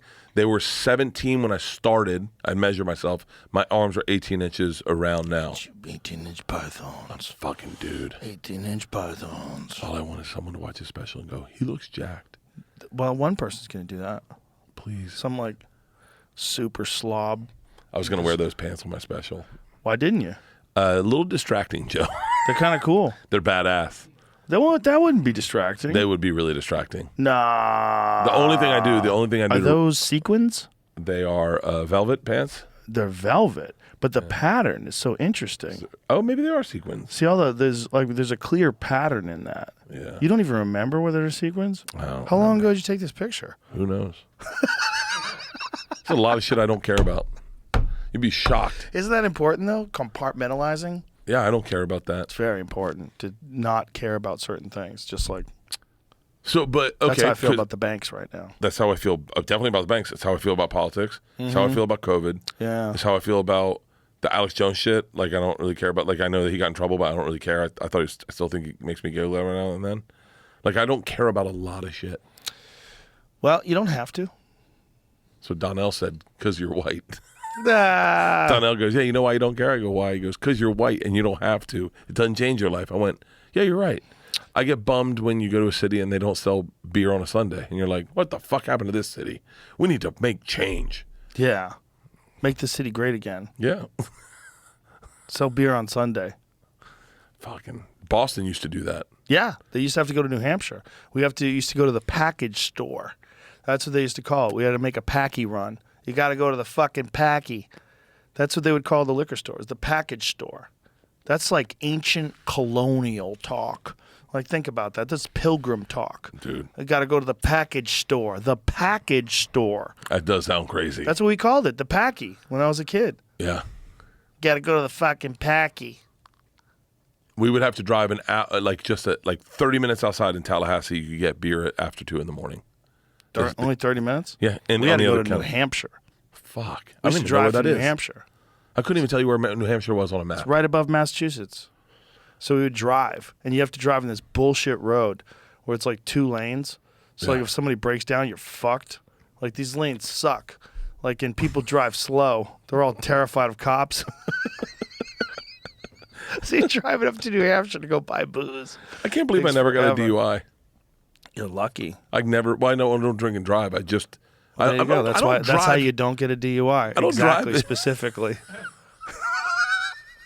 I'm not a big driver. I got pulled over once when I wasn't drunk. I dropped my phone in between my legs. I was in my car and I was driving, and I don't remember if someone called me or something, but I was on the phone and I dropped the phone between my legs and I was like, fuck. And it like went under the seat. So I had to like do this thing where you're in there, and I moved over, and it was like late at night. So there was no one on the road, but I moved over and went blah, blah, blah, blah, blah, and did that thing. And then picked up the phone, and the next thing you know, the lights were behind me. And so I got pulled over, and I had to do all the drunk test. I told them, I'm not drunk.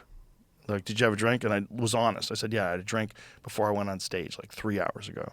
And so I did all the thing, all the stupid shit. I was like, this is interesting.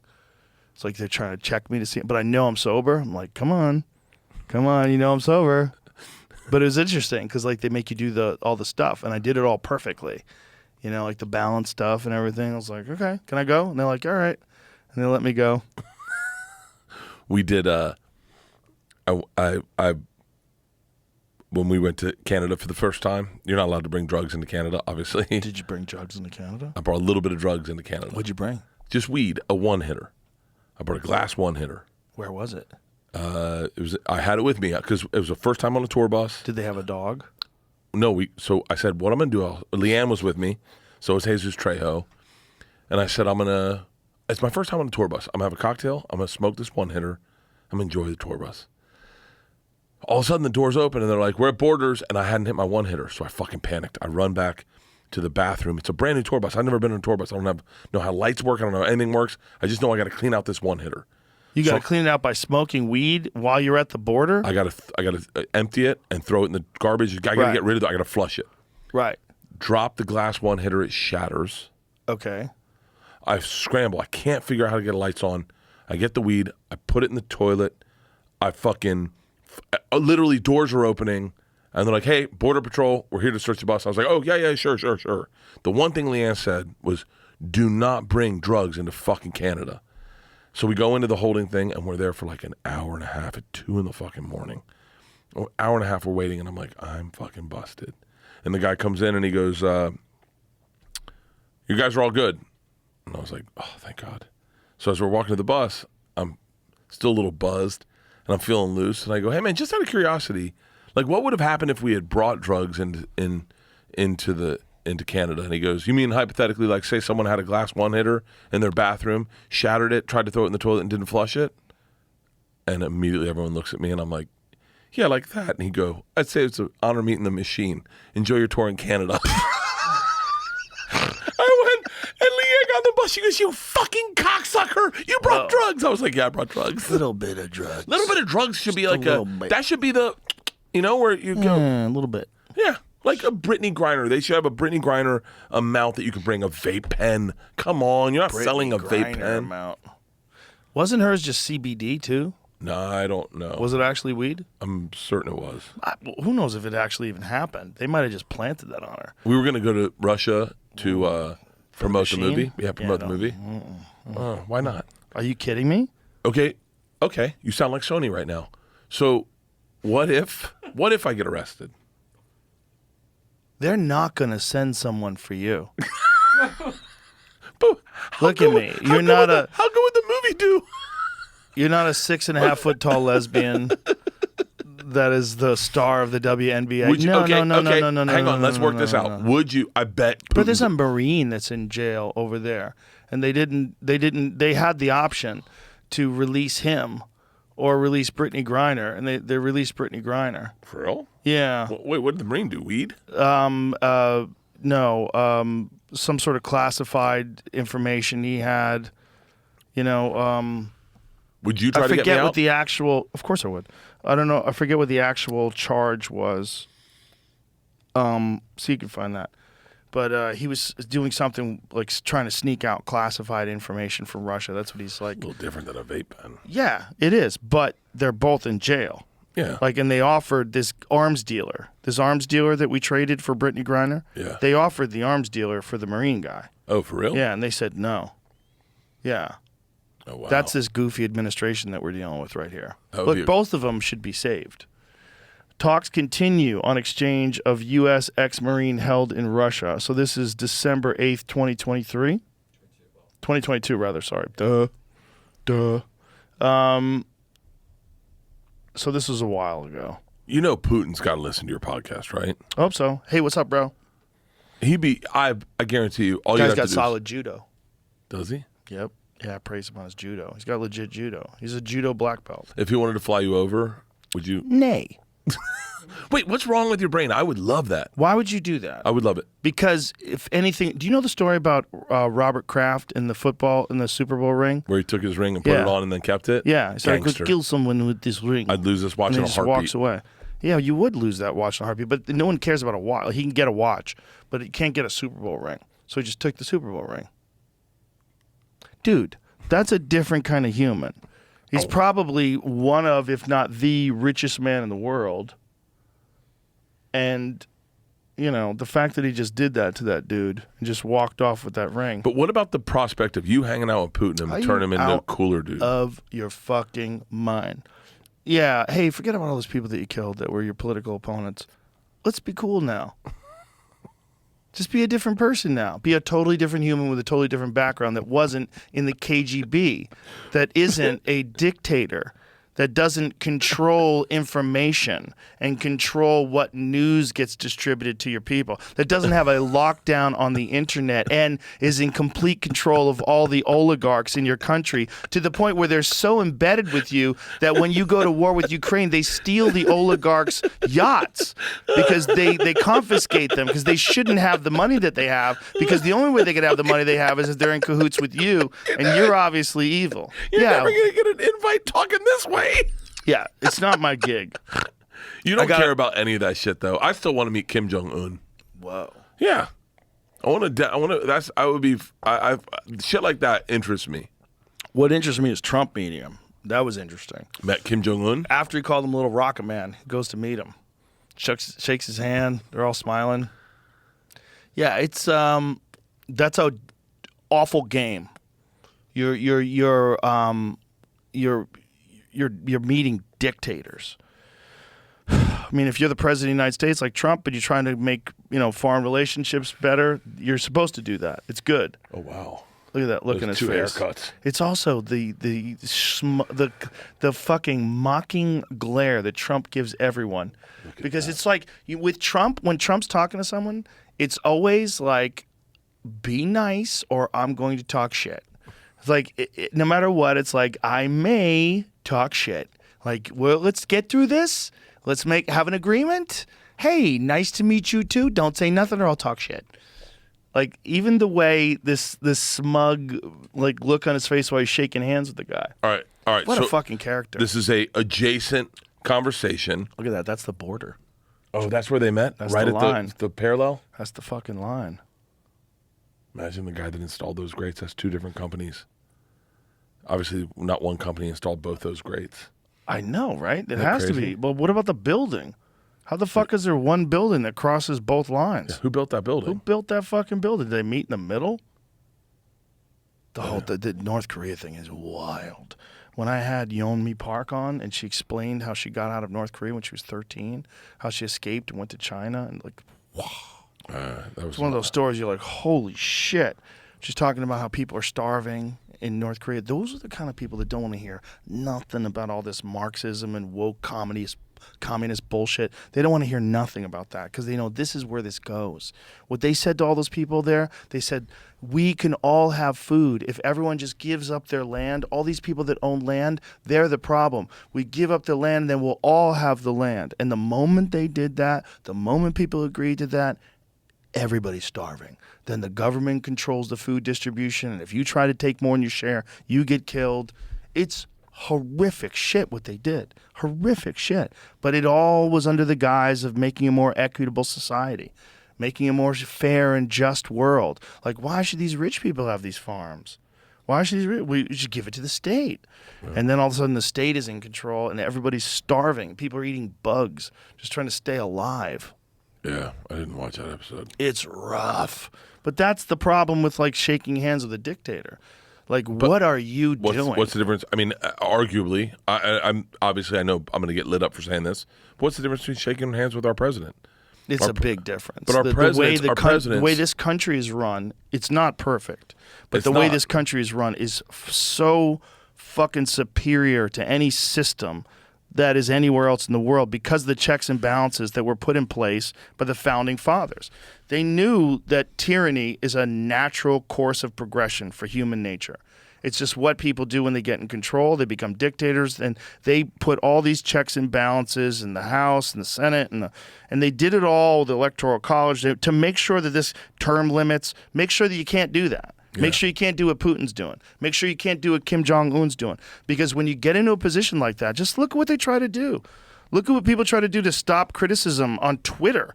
They fucking send the FBI to Twitter to try to remove people from Twitter because they're saying things that interferes with the way they govern. Yeah. Like, all that shit is natural. And the founding fathers of this country were the only people that put together a system to mitigate that. And over time, these fucking cunts and these corrupt shitheads have done an amazing job of trying to chip away at that, or convince people that it should be chipped away at, and convince people that freedom's not important. What's important is equity and inclusiveness and diversity. And no. That is a fucking... That's a sheep costume that the wolf wears. And the wolf is control. The wolf is control over people and forcing people to bend to your ideological will, whether it's the will of the people on the right or the will of the people on the left. That's what it comes in. It comes in the form of like equity and inclusiveness. But we're going to make things fair. I think you're saying the same thing almost, right? Because it's almost like McCarthyism, like where they start saying this is how it works. You can't question... whatever it is, anything. Yeah, climate change. It's happening there too, almost, right? It's happening on both places. Well, it's a natural thing that people do. They don't want people questioning things because they don't. Just like you don't want someone to ask you, who's Freddie Gibbs? Like, nobody, forget it. That's what it's like. It's like they don't want to deal with all the different things that you have to deal with when you're debating something and you want to be proven correct. So what's the best way to do it? Just silence that person. Shut the fuck up. Yeah. Take him off Twitter. Ban him. Lock him up. Put him in jail. Give him house arrest. Sue him. Find a way to stop it. And that's what people do. It's a natural thing that people do. Yeah. It sounds like it. It sounds to me like it happens everywhere. It sort of happens everywhere, but here is the best version of it. This is the best version of it. This is the most free version of it in the world. We're doing it to ourselves a little bit. But we aren't also, because you and I are on a fucking podcast right now that millions of people are listening to, and we're not being censored at all. So this exists here uniquely. You have to understand that. This ability to broadcast to millions of people without any censorship, without no oversight, there's no one leaning over our shoulder, that's unprecedented. It's going to sound super naive. There are no Russian podcasts? Of course there are, but I'm sure they're censored. Like, if you're a Russian and you talk shit about the government, you're fucked. You know what they did with Pussy Riot? They put Pussy Riot in fucking jail for talking badly about the government. I know Pussy Riot got in jail, but I didn't know that. If you are a political dissenter in Russia, like an aggressive political dissenter, your life is in danger. For real? Yeah, for real. Yeah. If you become a problem over there, your life's in danger. Yeah. Well, all I know is... Russia is nearly isolated online. What does that mean for the internet's future? Concerns about the emergence of splinternet, a balkanization of the web, have been gaining momentum. The war in Ukraine threatens to make them a reality. So that's what you have to recognize. Like, Russia does not have access to, like, unless they're using some sort of a portal to get out, they're using a VPN or something where they're allowed. And even that's dangerous because they catch you using a VPN, you're fucked. But they have no access to like all the stuff that we read. They have no access to Wall Street Journal articles. They have no access to like all the things that they have access to Russian state-sponsored internet. I must be the most naive person in the world. Is our government controlling our internet? No. But they want to. They would like to. But, 4chan doesn't exist if the government's controlling it. Reddit doesn't exist if the government's controlling it. Those guys don't have Reddit in Russia. What our government is doing, though, for sure, whether they admit it or not, they have a bunch of people that are hired to post and say things that go along with their narrative and aggressively argue and try to shame and attack people that go against the narrative, whatever that narrative is, whether it's climate change or COVID lockdowns or the war in Ukraine or whatever the narrative is that the government's pushing, for sure, just like they have over in Russia. They have those troll farms where they make fake Facebook pages and attack people. For sure our government does that. There's not a chance in hell they don't. Not a chance in hell they would not utilize that resource for propaganda. We created it, right? That's how we The internet? No, we created overthrowing governments and creating dialogues. Well, people have been doing that since the beginning of time. Right, but for sure, we have been involved in regime change wars forever. Forever. I mean, that is literally Smedley Butler's 1933 article he wrote, War is a Racket. Have you ever read that? Joe. War is a Racket. This guy Smedley Butler, who's a general, who's this like decorated war hero, who realized at the end of his career that the whole thing that he thought he was doing was bullshit, and that war was just pull it up because it's worth revisiting every year and a half or 2 years. Smedley Racket? Smedley Butler. It's called Smedley Racket. War is a Racket. 1935, a short book. Yeah. But it's basically, he's basically saying that he realized along the way that what he was doing, where he thought he was like making the world safe and, you know, stopping tyrants and, you know, being just, that he was really making things safe for bankers and for people that were trying to acquire natural resources. Put that back up, please. Just right where you were. War is a racket. It always has been. It is possibly the oldest, easily the most profitable, surely the most vicious. It is the only one international in scope. It is the only one in which the profits are reckoned in dollars and the losses in lives. A racket is best described, I believe, as something that is not what it seems to the majority of people, to the majority of the people. Only a small inside group knows what it is about. It is conducted for the benefit of the very few at the expense of the very many. Out of war, a few people make huge fortunes. Butler confesses that during his decades of service in the United States Marine Corps, he goes, I helped make Mexico, especially Tampico, is that how you say that? Tampico, safe for American oil interests in 1914. I helped make Haiti and Cuba a decent place for the National City Bank boys to collect revenues in. I helped in the raping of a half a dozen Central American republics for the benefit of Wall Street. The record of racketeering is long. I helped purify Nicaragua for the International Banking House of the Brown Brothers in 1909 to 1912. Where have I heard that name before? I brought to light the Dominican Republic for American sugar interests in 1916. In China, I helped see it to that Standard Oil. I helped see to it that Standard Oil went its way unmolested. So these are all things at the very beginning of the 20th century that he's discussing that most of us aren't even aware of anymore. Yeah. That our government did in order to secure money and to secure natural resources to make things safe for bankers. And it's like, we've been doing it this way forever. It's the rub. It's the rub. It's like, it's the fucking whole thing with the vaccine. It's the rub. It's money. Yeah. They're willing to do things for money that cost lives. And the people that are making the money don't experience the loss because they're not losing their lives. And they've been doing it that way for fucking ever. Forever. And every now and again, we forget. And we get naive. And we're like, they wouldn't fuck us again. And then they fuck you again. The fact that people believed in the pharmaceutical companies is wild. Wild. They're the people with the biggest criminal fines in history. Criminal fines where people die. If you get a criminal fine, say if you make pants and the pants, they fucking fall apart and oh, you knew these pants are going to fall apart. We're going to hit you with a criminal fine. It's okay. It's no big deal. It's just pants. Their criminal fines are for drugs that kill you. Yeah. Things where they knew you were going to, like Vioxx, where they knew people were going to have strokes.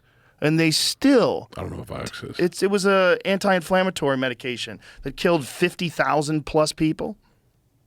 They were fined, I believe they were fined $5 billion off of $12 billion that they made off of the drug.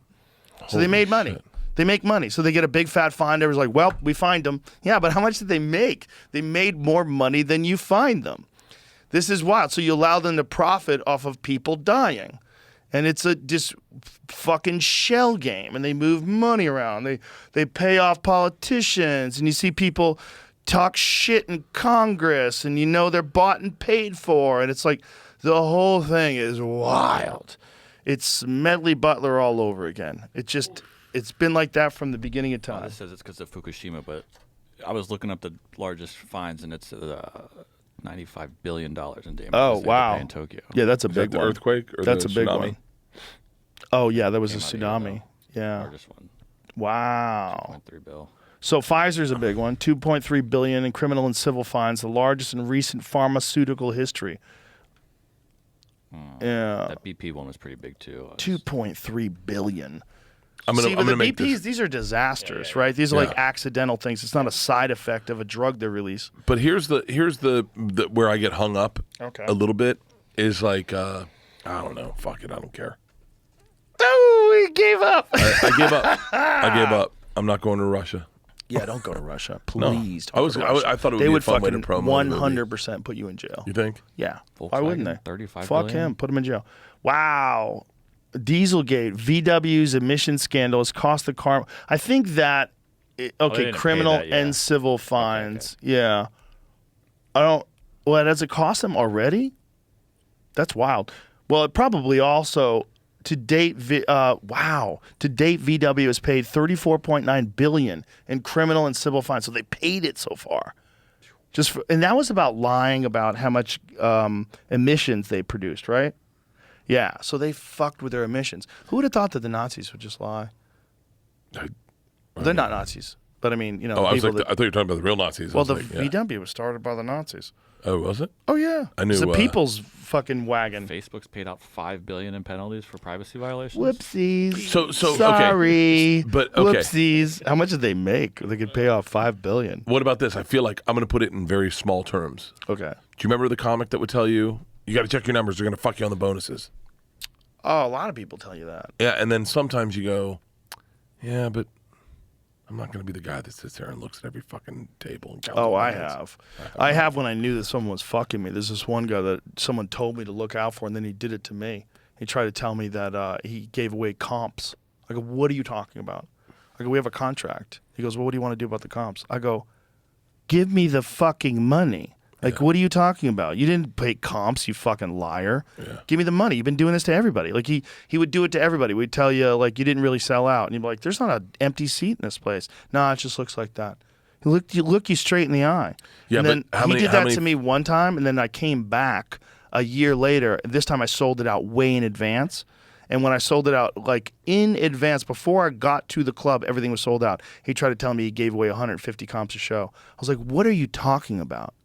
Like, what do you, like, we were like looking at each other where I knew he was lying. Yeah. Like, you know when you're making eye contact with someone and you know they're trying to fuck you over and they know that you know, but the words keep coming out of their mouth. Yeah. And then I just go, give me the fucking money. And then he just cuts the check and I never work for him again. And I told everybody. Yeah. I'm like, fuck you, man. Like, you're a thief. You're just a thief pretending to be doing business. This is thievery. You're lying. Like, we have a deal, and you're trying to make more money than you deserve because you're a cunt. I agree. My point I was trying to make was a little bit off to the adjacent to that, but like, yes, for you to say that, I listen to it. But how many comics do you know that have said, yeah, they fuck you on your bonuses, and I go, yeah, but you don't sell out. Yeah, that's a problem. And so that's my problem with everything I learned. Like, I listened to you and Russell Brand, and it was a lot. It was a lot. Russell's amazing. It was so much that I was like, I'd listen to it in chunks. And People then think he's on fast forward. He talks so fast. People think he's on fast forward. He doesn't even do drugs. He's so good. He's amazing. He was He's- great on Bill Maher, too. Did you see him on Bill Maher? Of course. When he's going after it with that CNBC guy? Hilarious. I go, Or I MSNBC. would love for him to come into an argument with me and my wife and take my side. Ha! And they go, Russell's going to speak for me. I've been drinking. He knows how to do it with humor. He's really great. Yeah. But there are so many. The problem is with everything going on in the world right now, there are so many narratives, so many people, and I take it back to the comics and the club going, you get fucked on bonuses.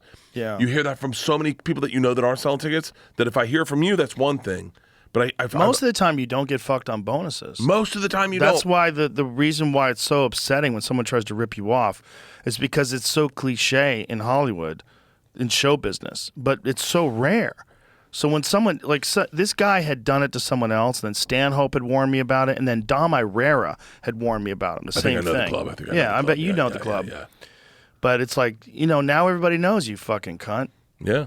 It's the power of talking behind people's back. Yeah. Well, it's also the power of, we're honest with each other.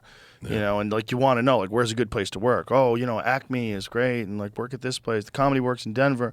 Everybody talks about the good spots and how fun it is. But we also talk about someone who's, there's people that are thieves, man. They're trying to lie and swindle. I mean, you hear about it all the time in the news. There's always someone getting fucked because someone lied about something and stealing money. And I had this CoffeeZilla guy on. Do you know who he is? The internet guy. He's a great guy. He's got a YouTube show, and he mostly busts people with scams. And he's like busts people with like crypto scams and explains how they're doing this and how they're fucking people over. It's fascinating how much of that stuff is going on. Fascinating. I look at it like I never understood the whole crypto fucking Dyna, whatever the fuck the NTF stuff was. NFTs. Yeah. NFTs, and then you watch it go south. Yeah. And then part of me goes, oh, thank God I didn't try to understand that. Yeah, but now it seems like regular money's going south. Like, what did you... How many what's banks? going on? Yeah. Are we poor? Are we fucked? Do I need to buy gold? How many bullets am I going to need?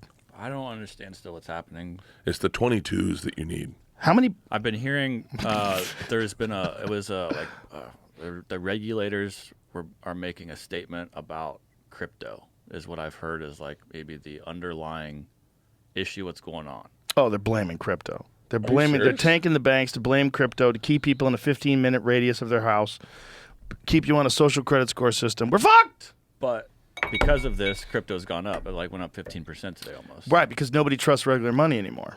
Fuck crypto. It's all gross. I should have listened to Red Band back in the day. We should just buy gold. Really? Yeah. I don't know. 22 bullets. Rifle. A 22 rifle. Those bullets are the most valuable thing. Why? Because 22 is the most valuable. Like a rifle, 22 rifle is the most valuable thing you can have. What? It's good for hunting. What? Little small things. Yeah, but why you want to hunt small things? I don't know. You want to shoot a big thing so you only have to eat like one thing a week. This is an example of me regurgitating a conversation I heard in New Orleans. Yeah, those people in New Orleans need to shut the fuck up. Whoever told you that doesn't really hunt. They said 22 bullets. No. See if you can find that, Jamie. There's got to be truth to this. I know I heard this. Well, you could shoot squirrels. No, but and 22 rabbits and rifle stuff bullets with are the hardest thing to get in an apocalypse. Okay, maybe because they don't make that many of them. But you don't want a 22. Like you want a more versatile round. You know, And you want rifle. something that can kill everything. Yeah.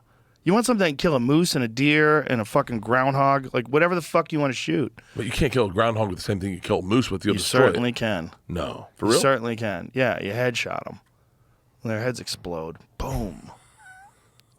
Yeah, there's a video of Brock Lesnar shooting, I think it's groundhogs, prairie dogs.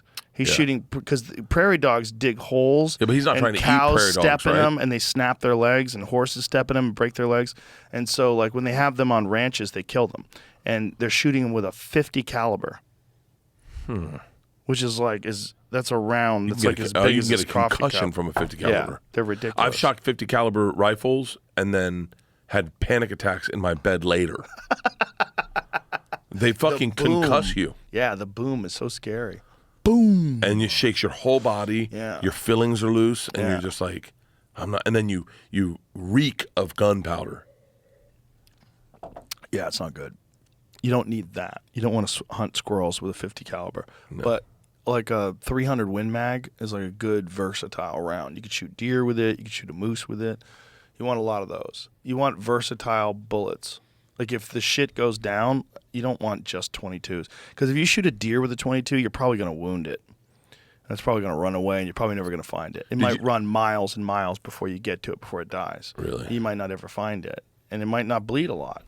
And blood trailing is very difficult. Like you have to know what to look for. You have to know how to do it. It's not easy to trail an animal. I'll never blood trail anything. I'll never blood trail anything. I'd be shocked if I ever killed anything other than fish. Fish are easy. They don't even take care of their kids. They just come. They come on eggs, and the kids just run away and get eaten. Nobody cares about fish. You can hold up a dead fish, no one cares. Try hold up a dead deer. People will fucking freak out at you. Yeah. You know, hold up the paw of a dead bear you shot. People go nuts. Is that the thing? Oh, yeah. People love bears. They're so stupid. They think the bear's like Smokey the bear. Why did you kill Boo Boo? Why did you kill Yogi? It's a fucking predator that you can eat. Colin Quinn used to have a joke about, he goes, everyone's trying to save the polar bears, save the polar bears. Let me tell you something, ladies and gentlemen, if a polar bear walked in this room right now, you'd be throwing chairs at it. It's true. And it wouldn't help. They'd run right through you. They're terrifying. Have you ever seen that video where there's a journalist who gets inside of a box in the Arctic and the polar bear is trying to get to him? It's a giant plexiglass box that they built just for this, just to show how predatory polar bears are. Polar bears are the most predatory of all bears because they're the only bear that doesn't eat any grass, doesn't eat any vegetables. No Does that fruit. thing drive? No. It's just a big steel box with cameras on it and where the bear can smell this guy. So the bear walks up to this dude and realizes that there's some sort of a life form in there. Before it approaches, like it would when stalking a seal. My scent is strongest at the weakest point, the door. Oh, shit. Yeah, that bear, if it got to that guy, would just tear him apart. No ifs, ands, or buts, would definitely 100% eat him. That's the difference between a polar bear and a grizzly bear, or a polar bear and a brown bear, or a polar bear and a black bear. When grizzlies see you, they might not want to have anything to do with you. If a polar bear sees you, it's like, oh, I'll eat you.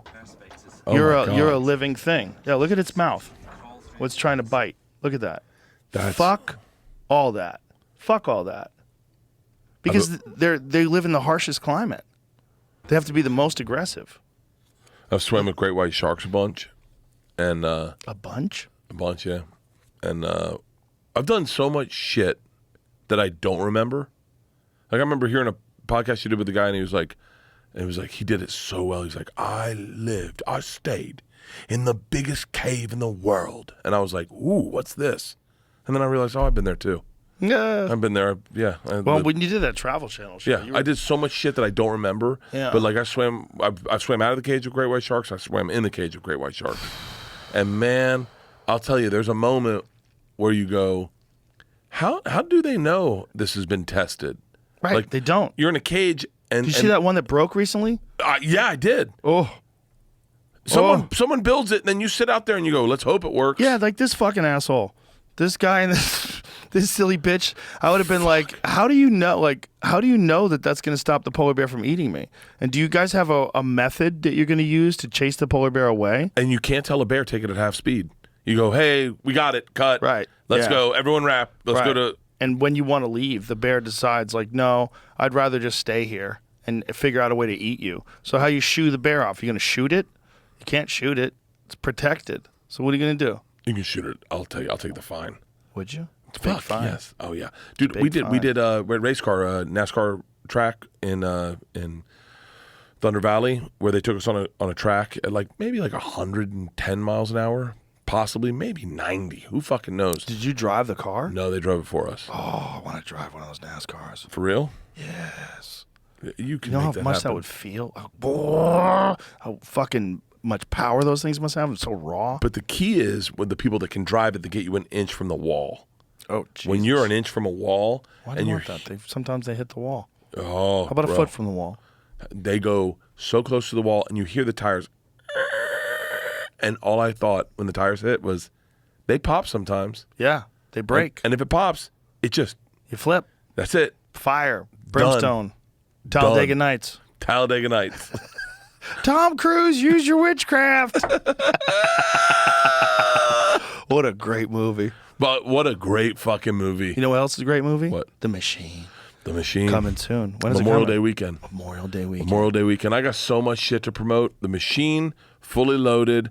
I got a cruise that's already sold out. I got Razzle Dazzle that's streaming right now on Netflix. Is it BertBertBert.com for everything? BertBertBert.com for everything. That'll get you everything you need from me. That's it. All right, let's wrap it up. I love you, brother. I love you too.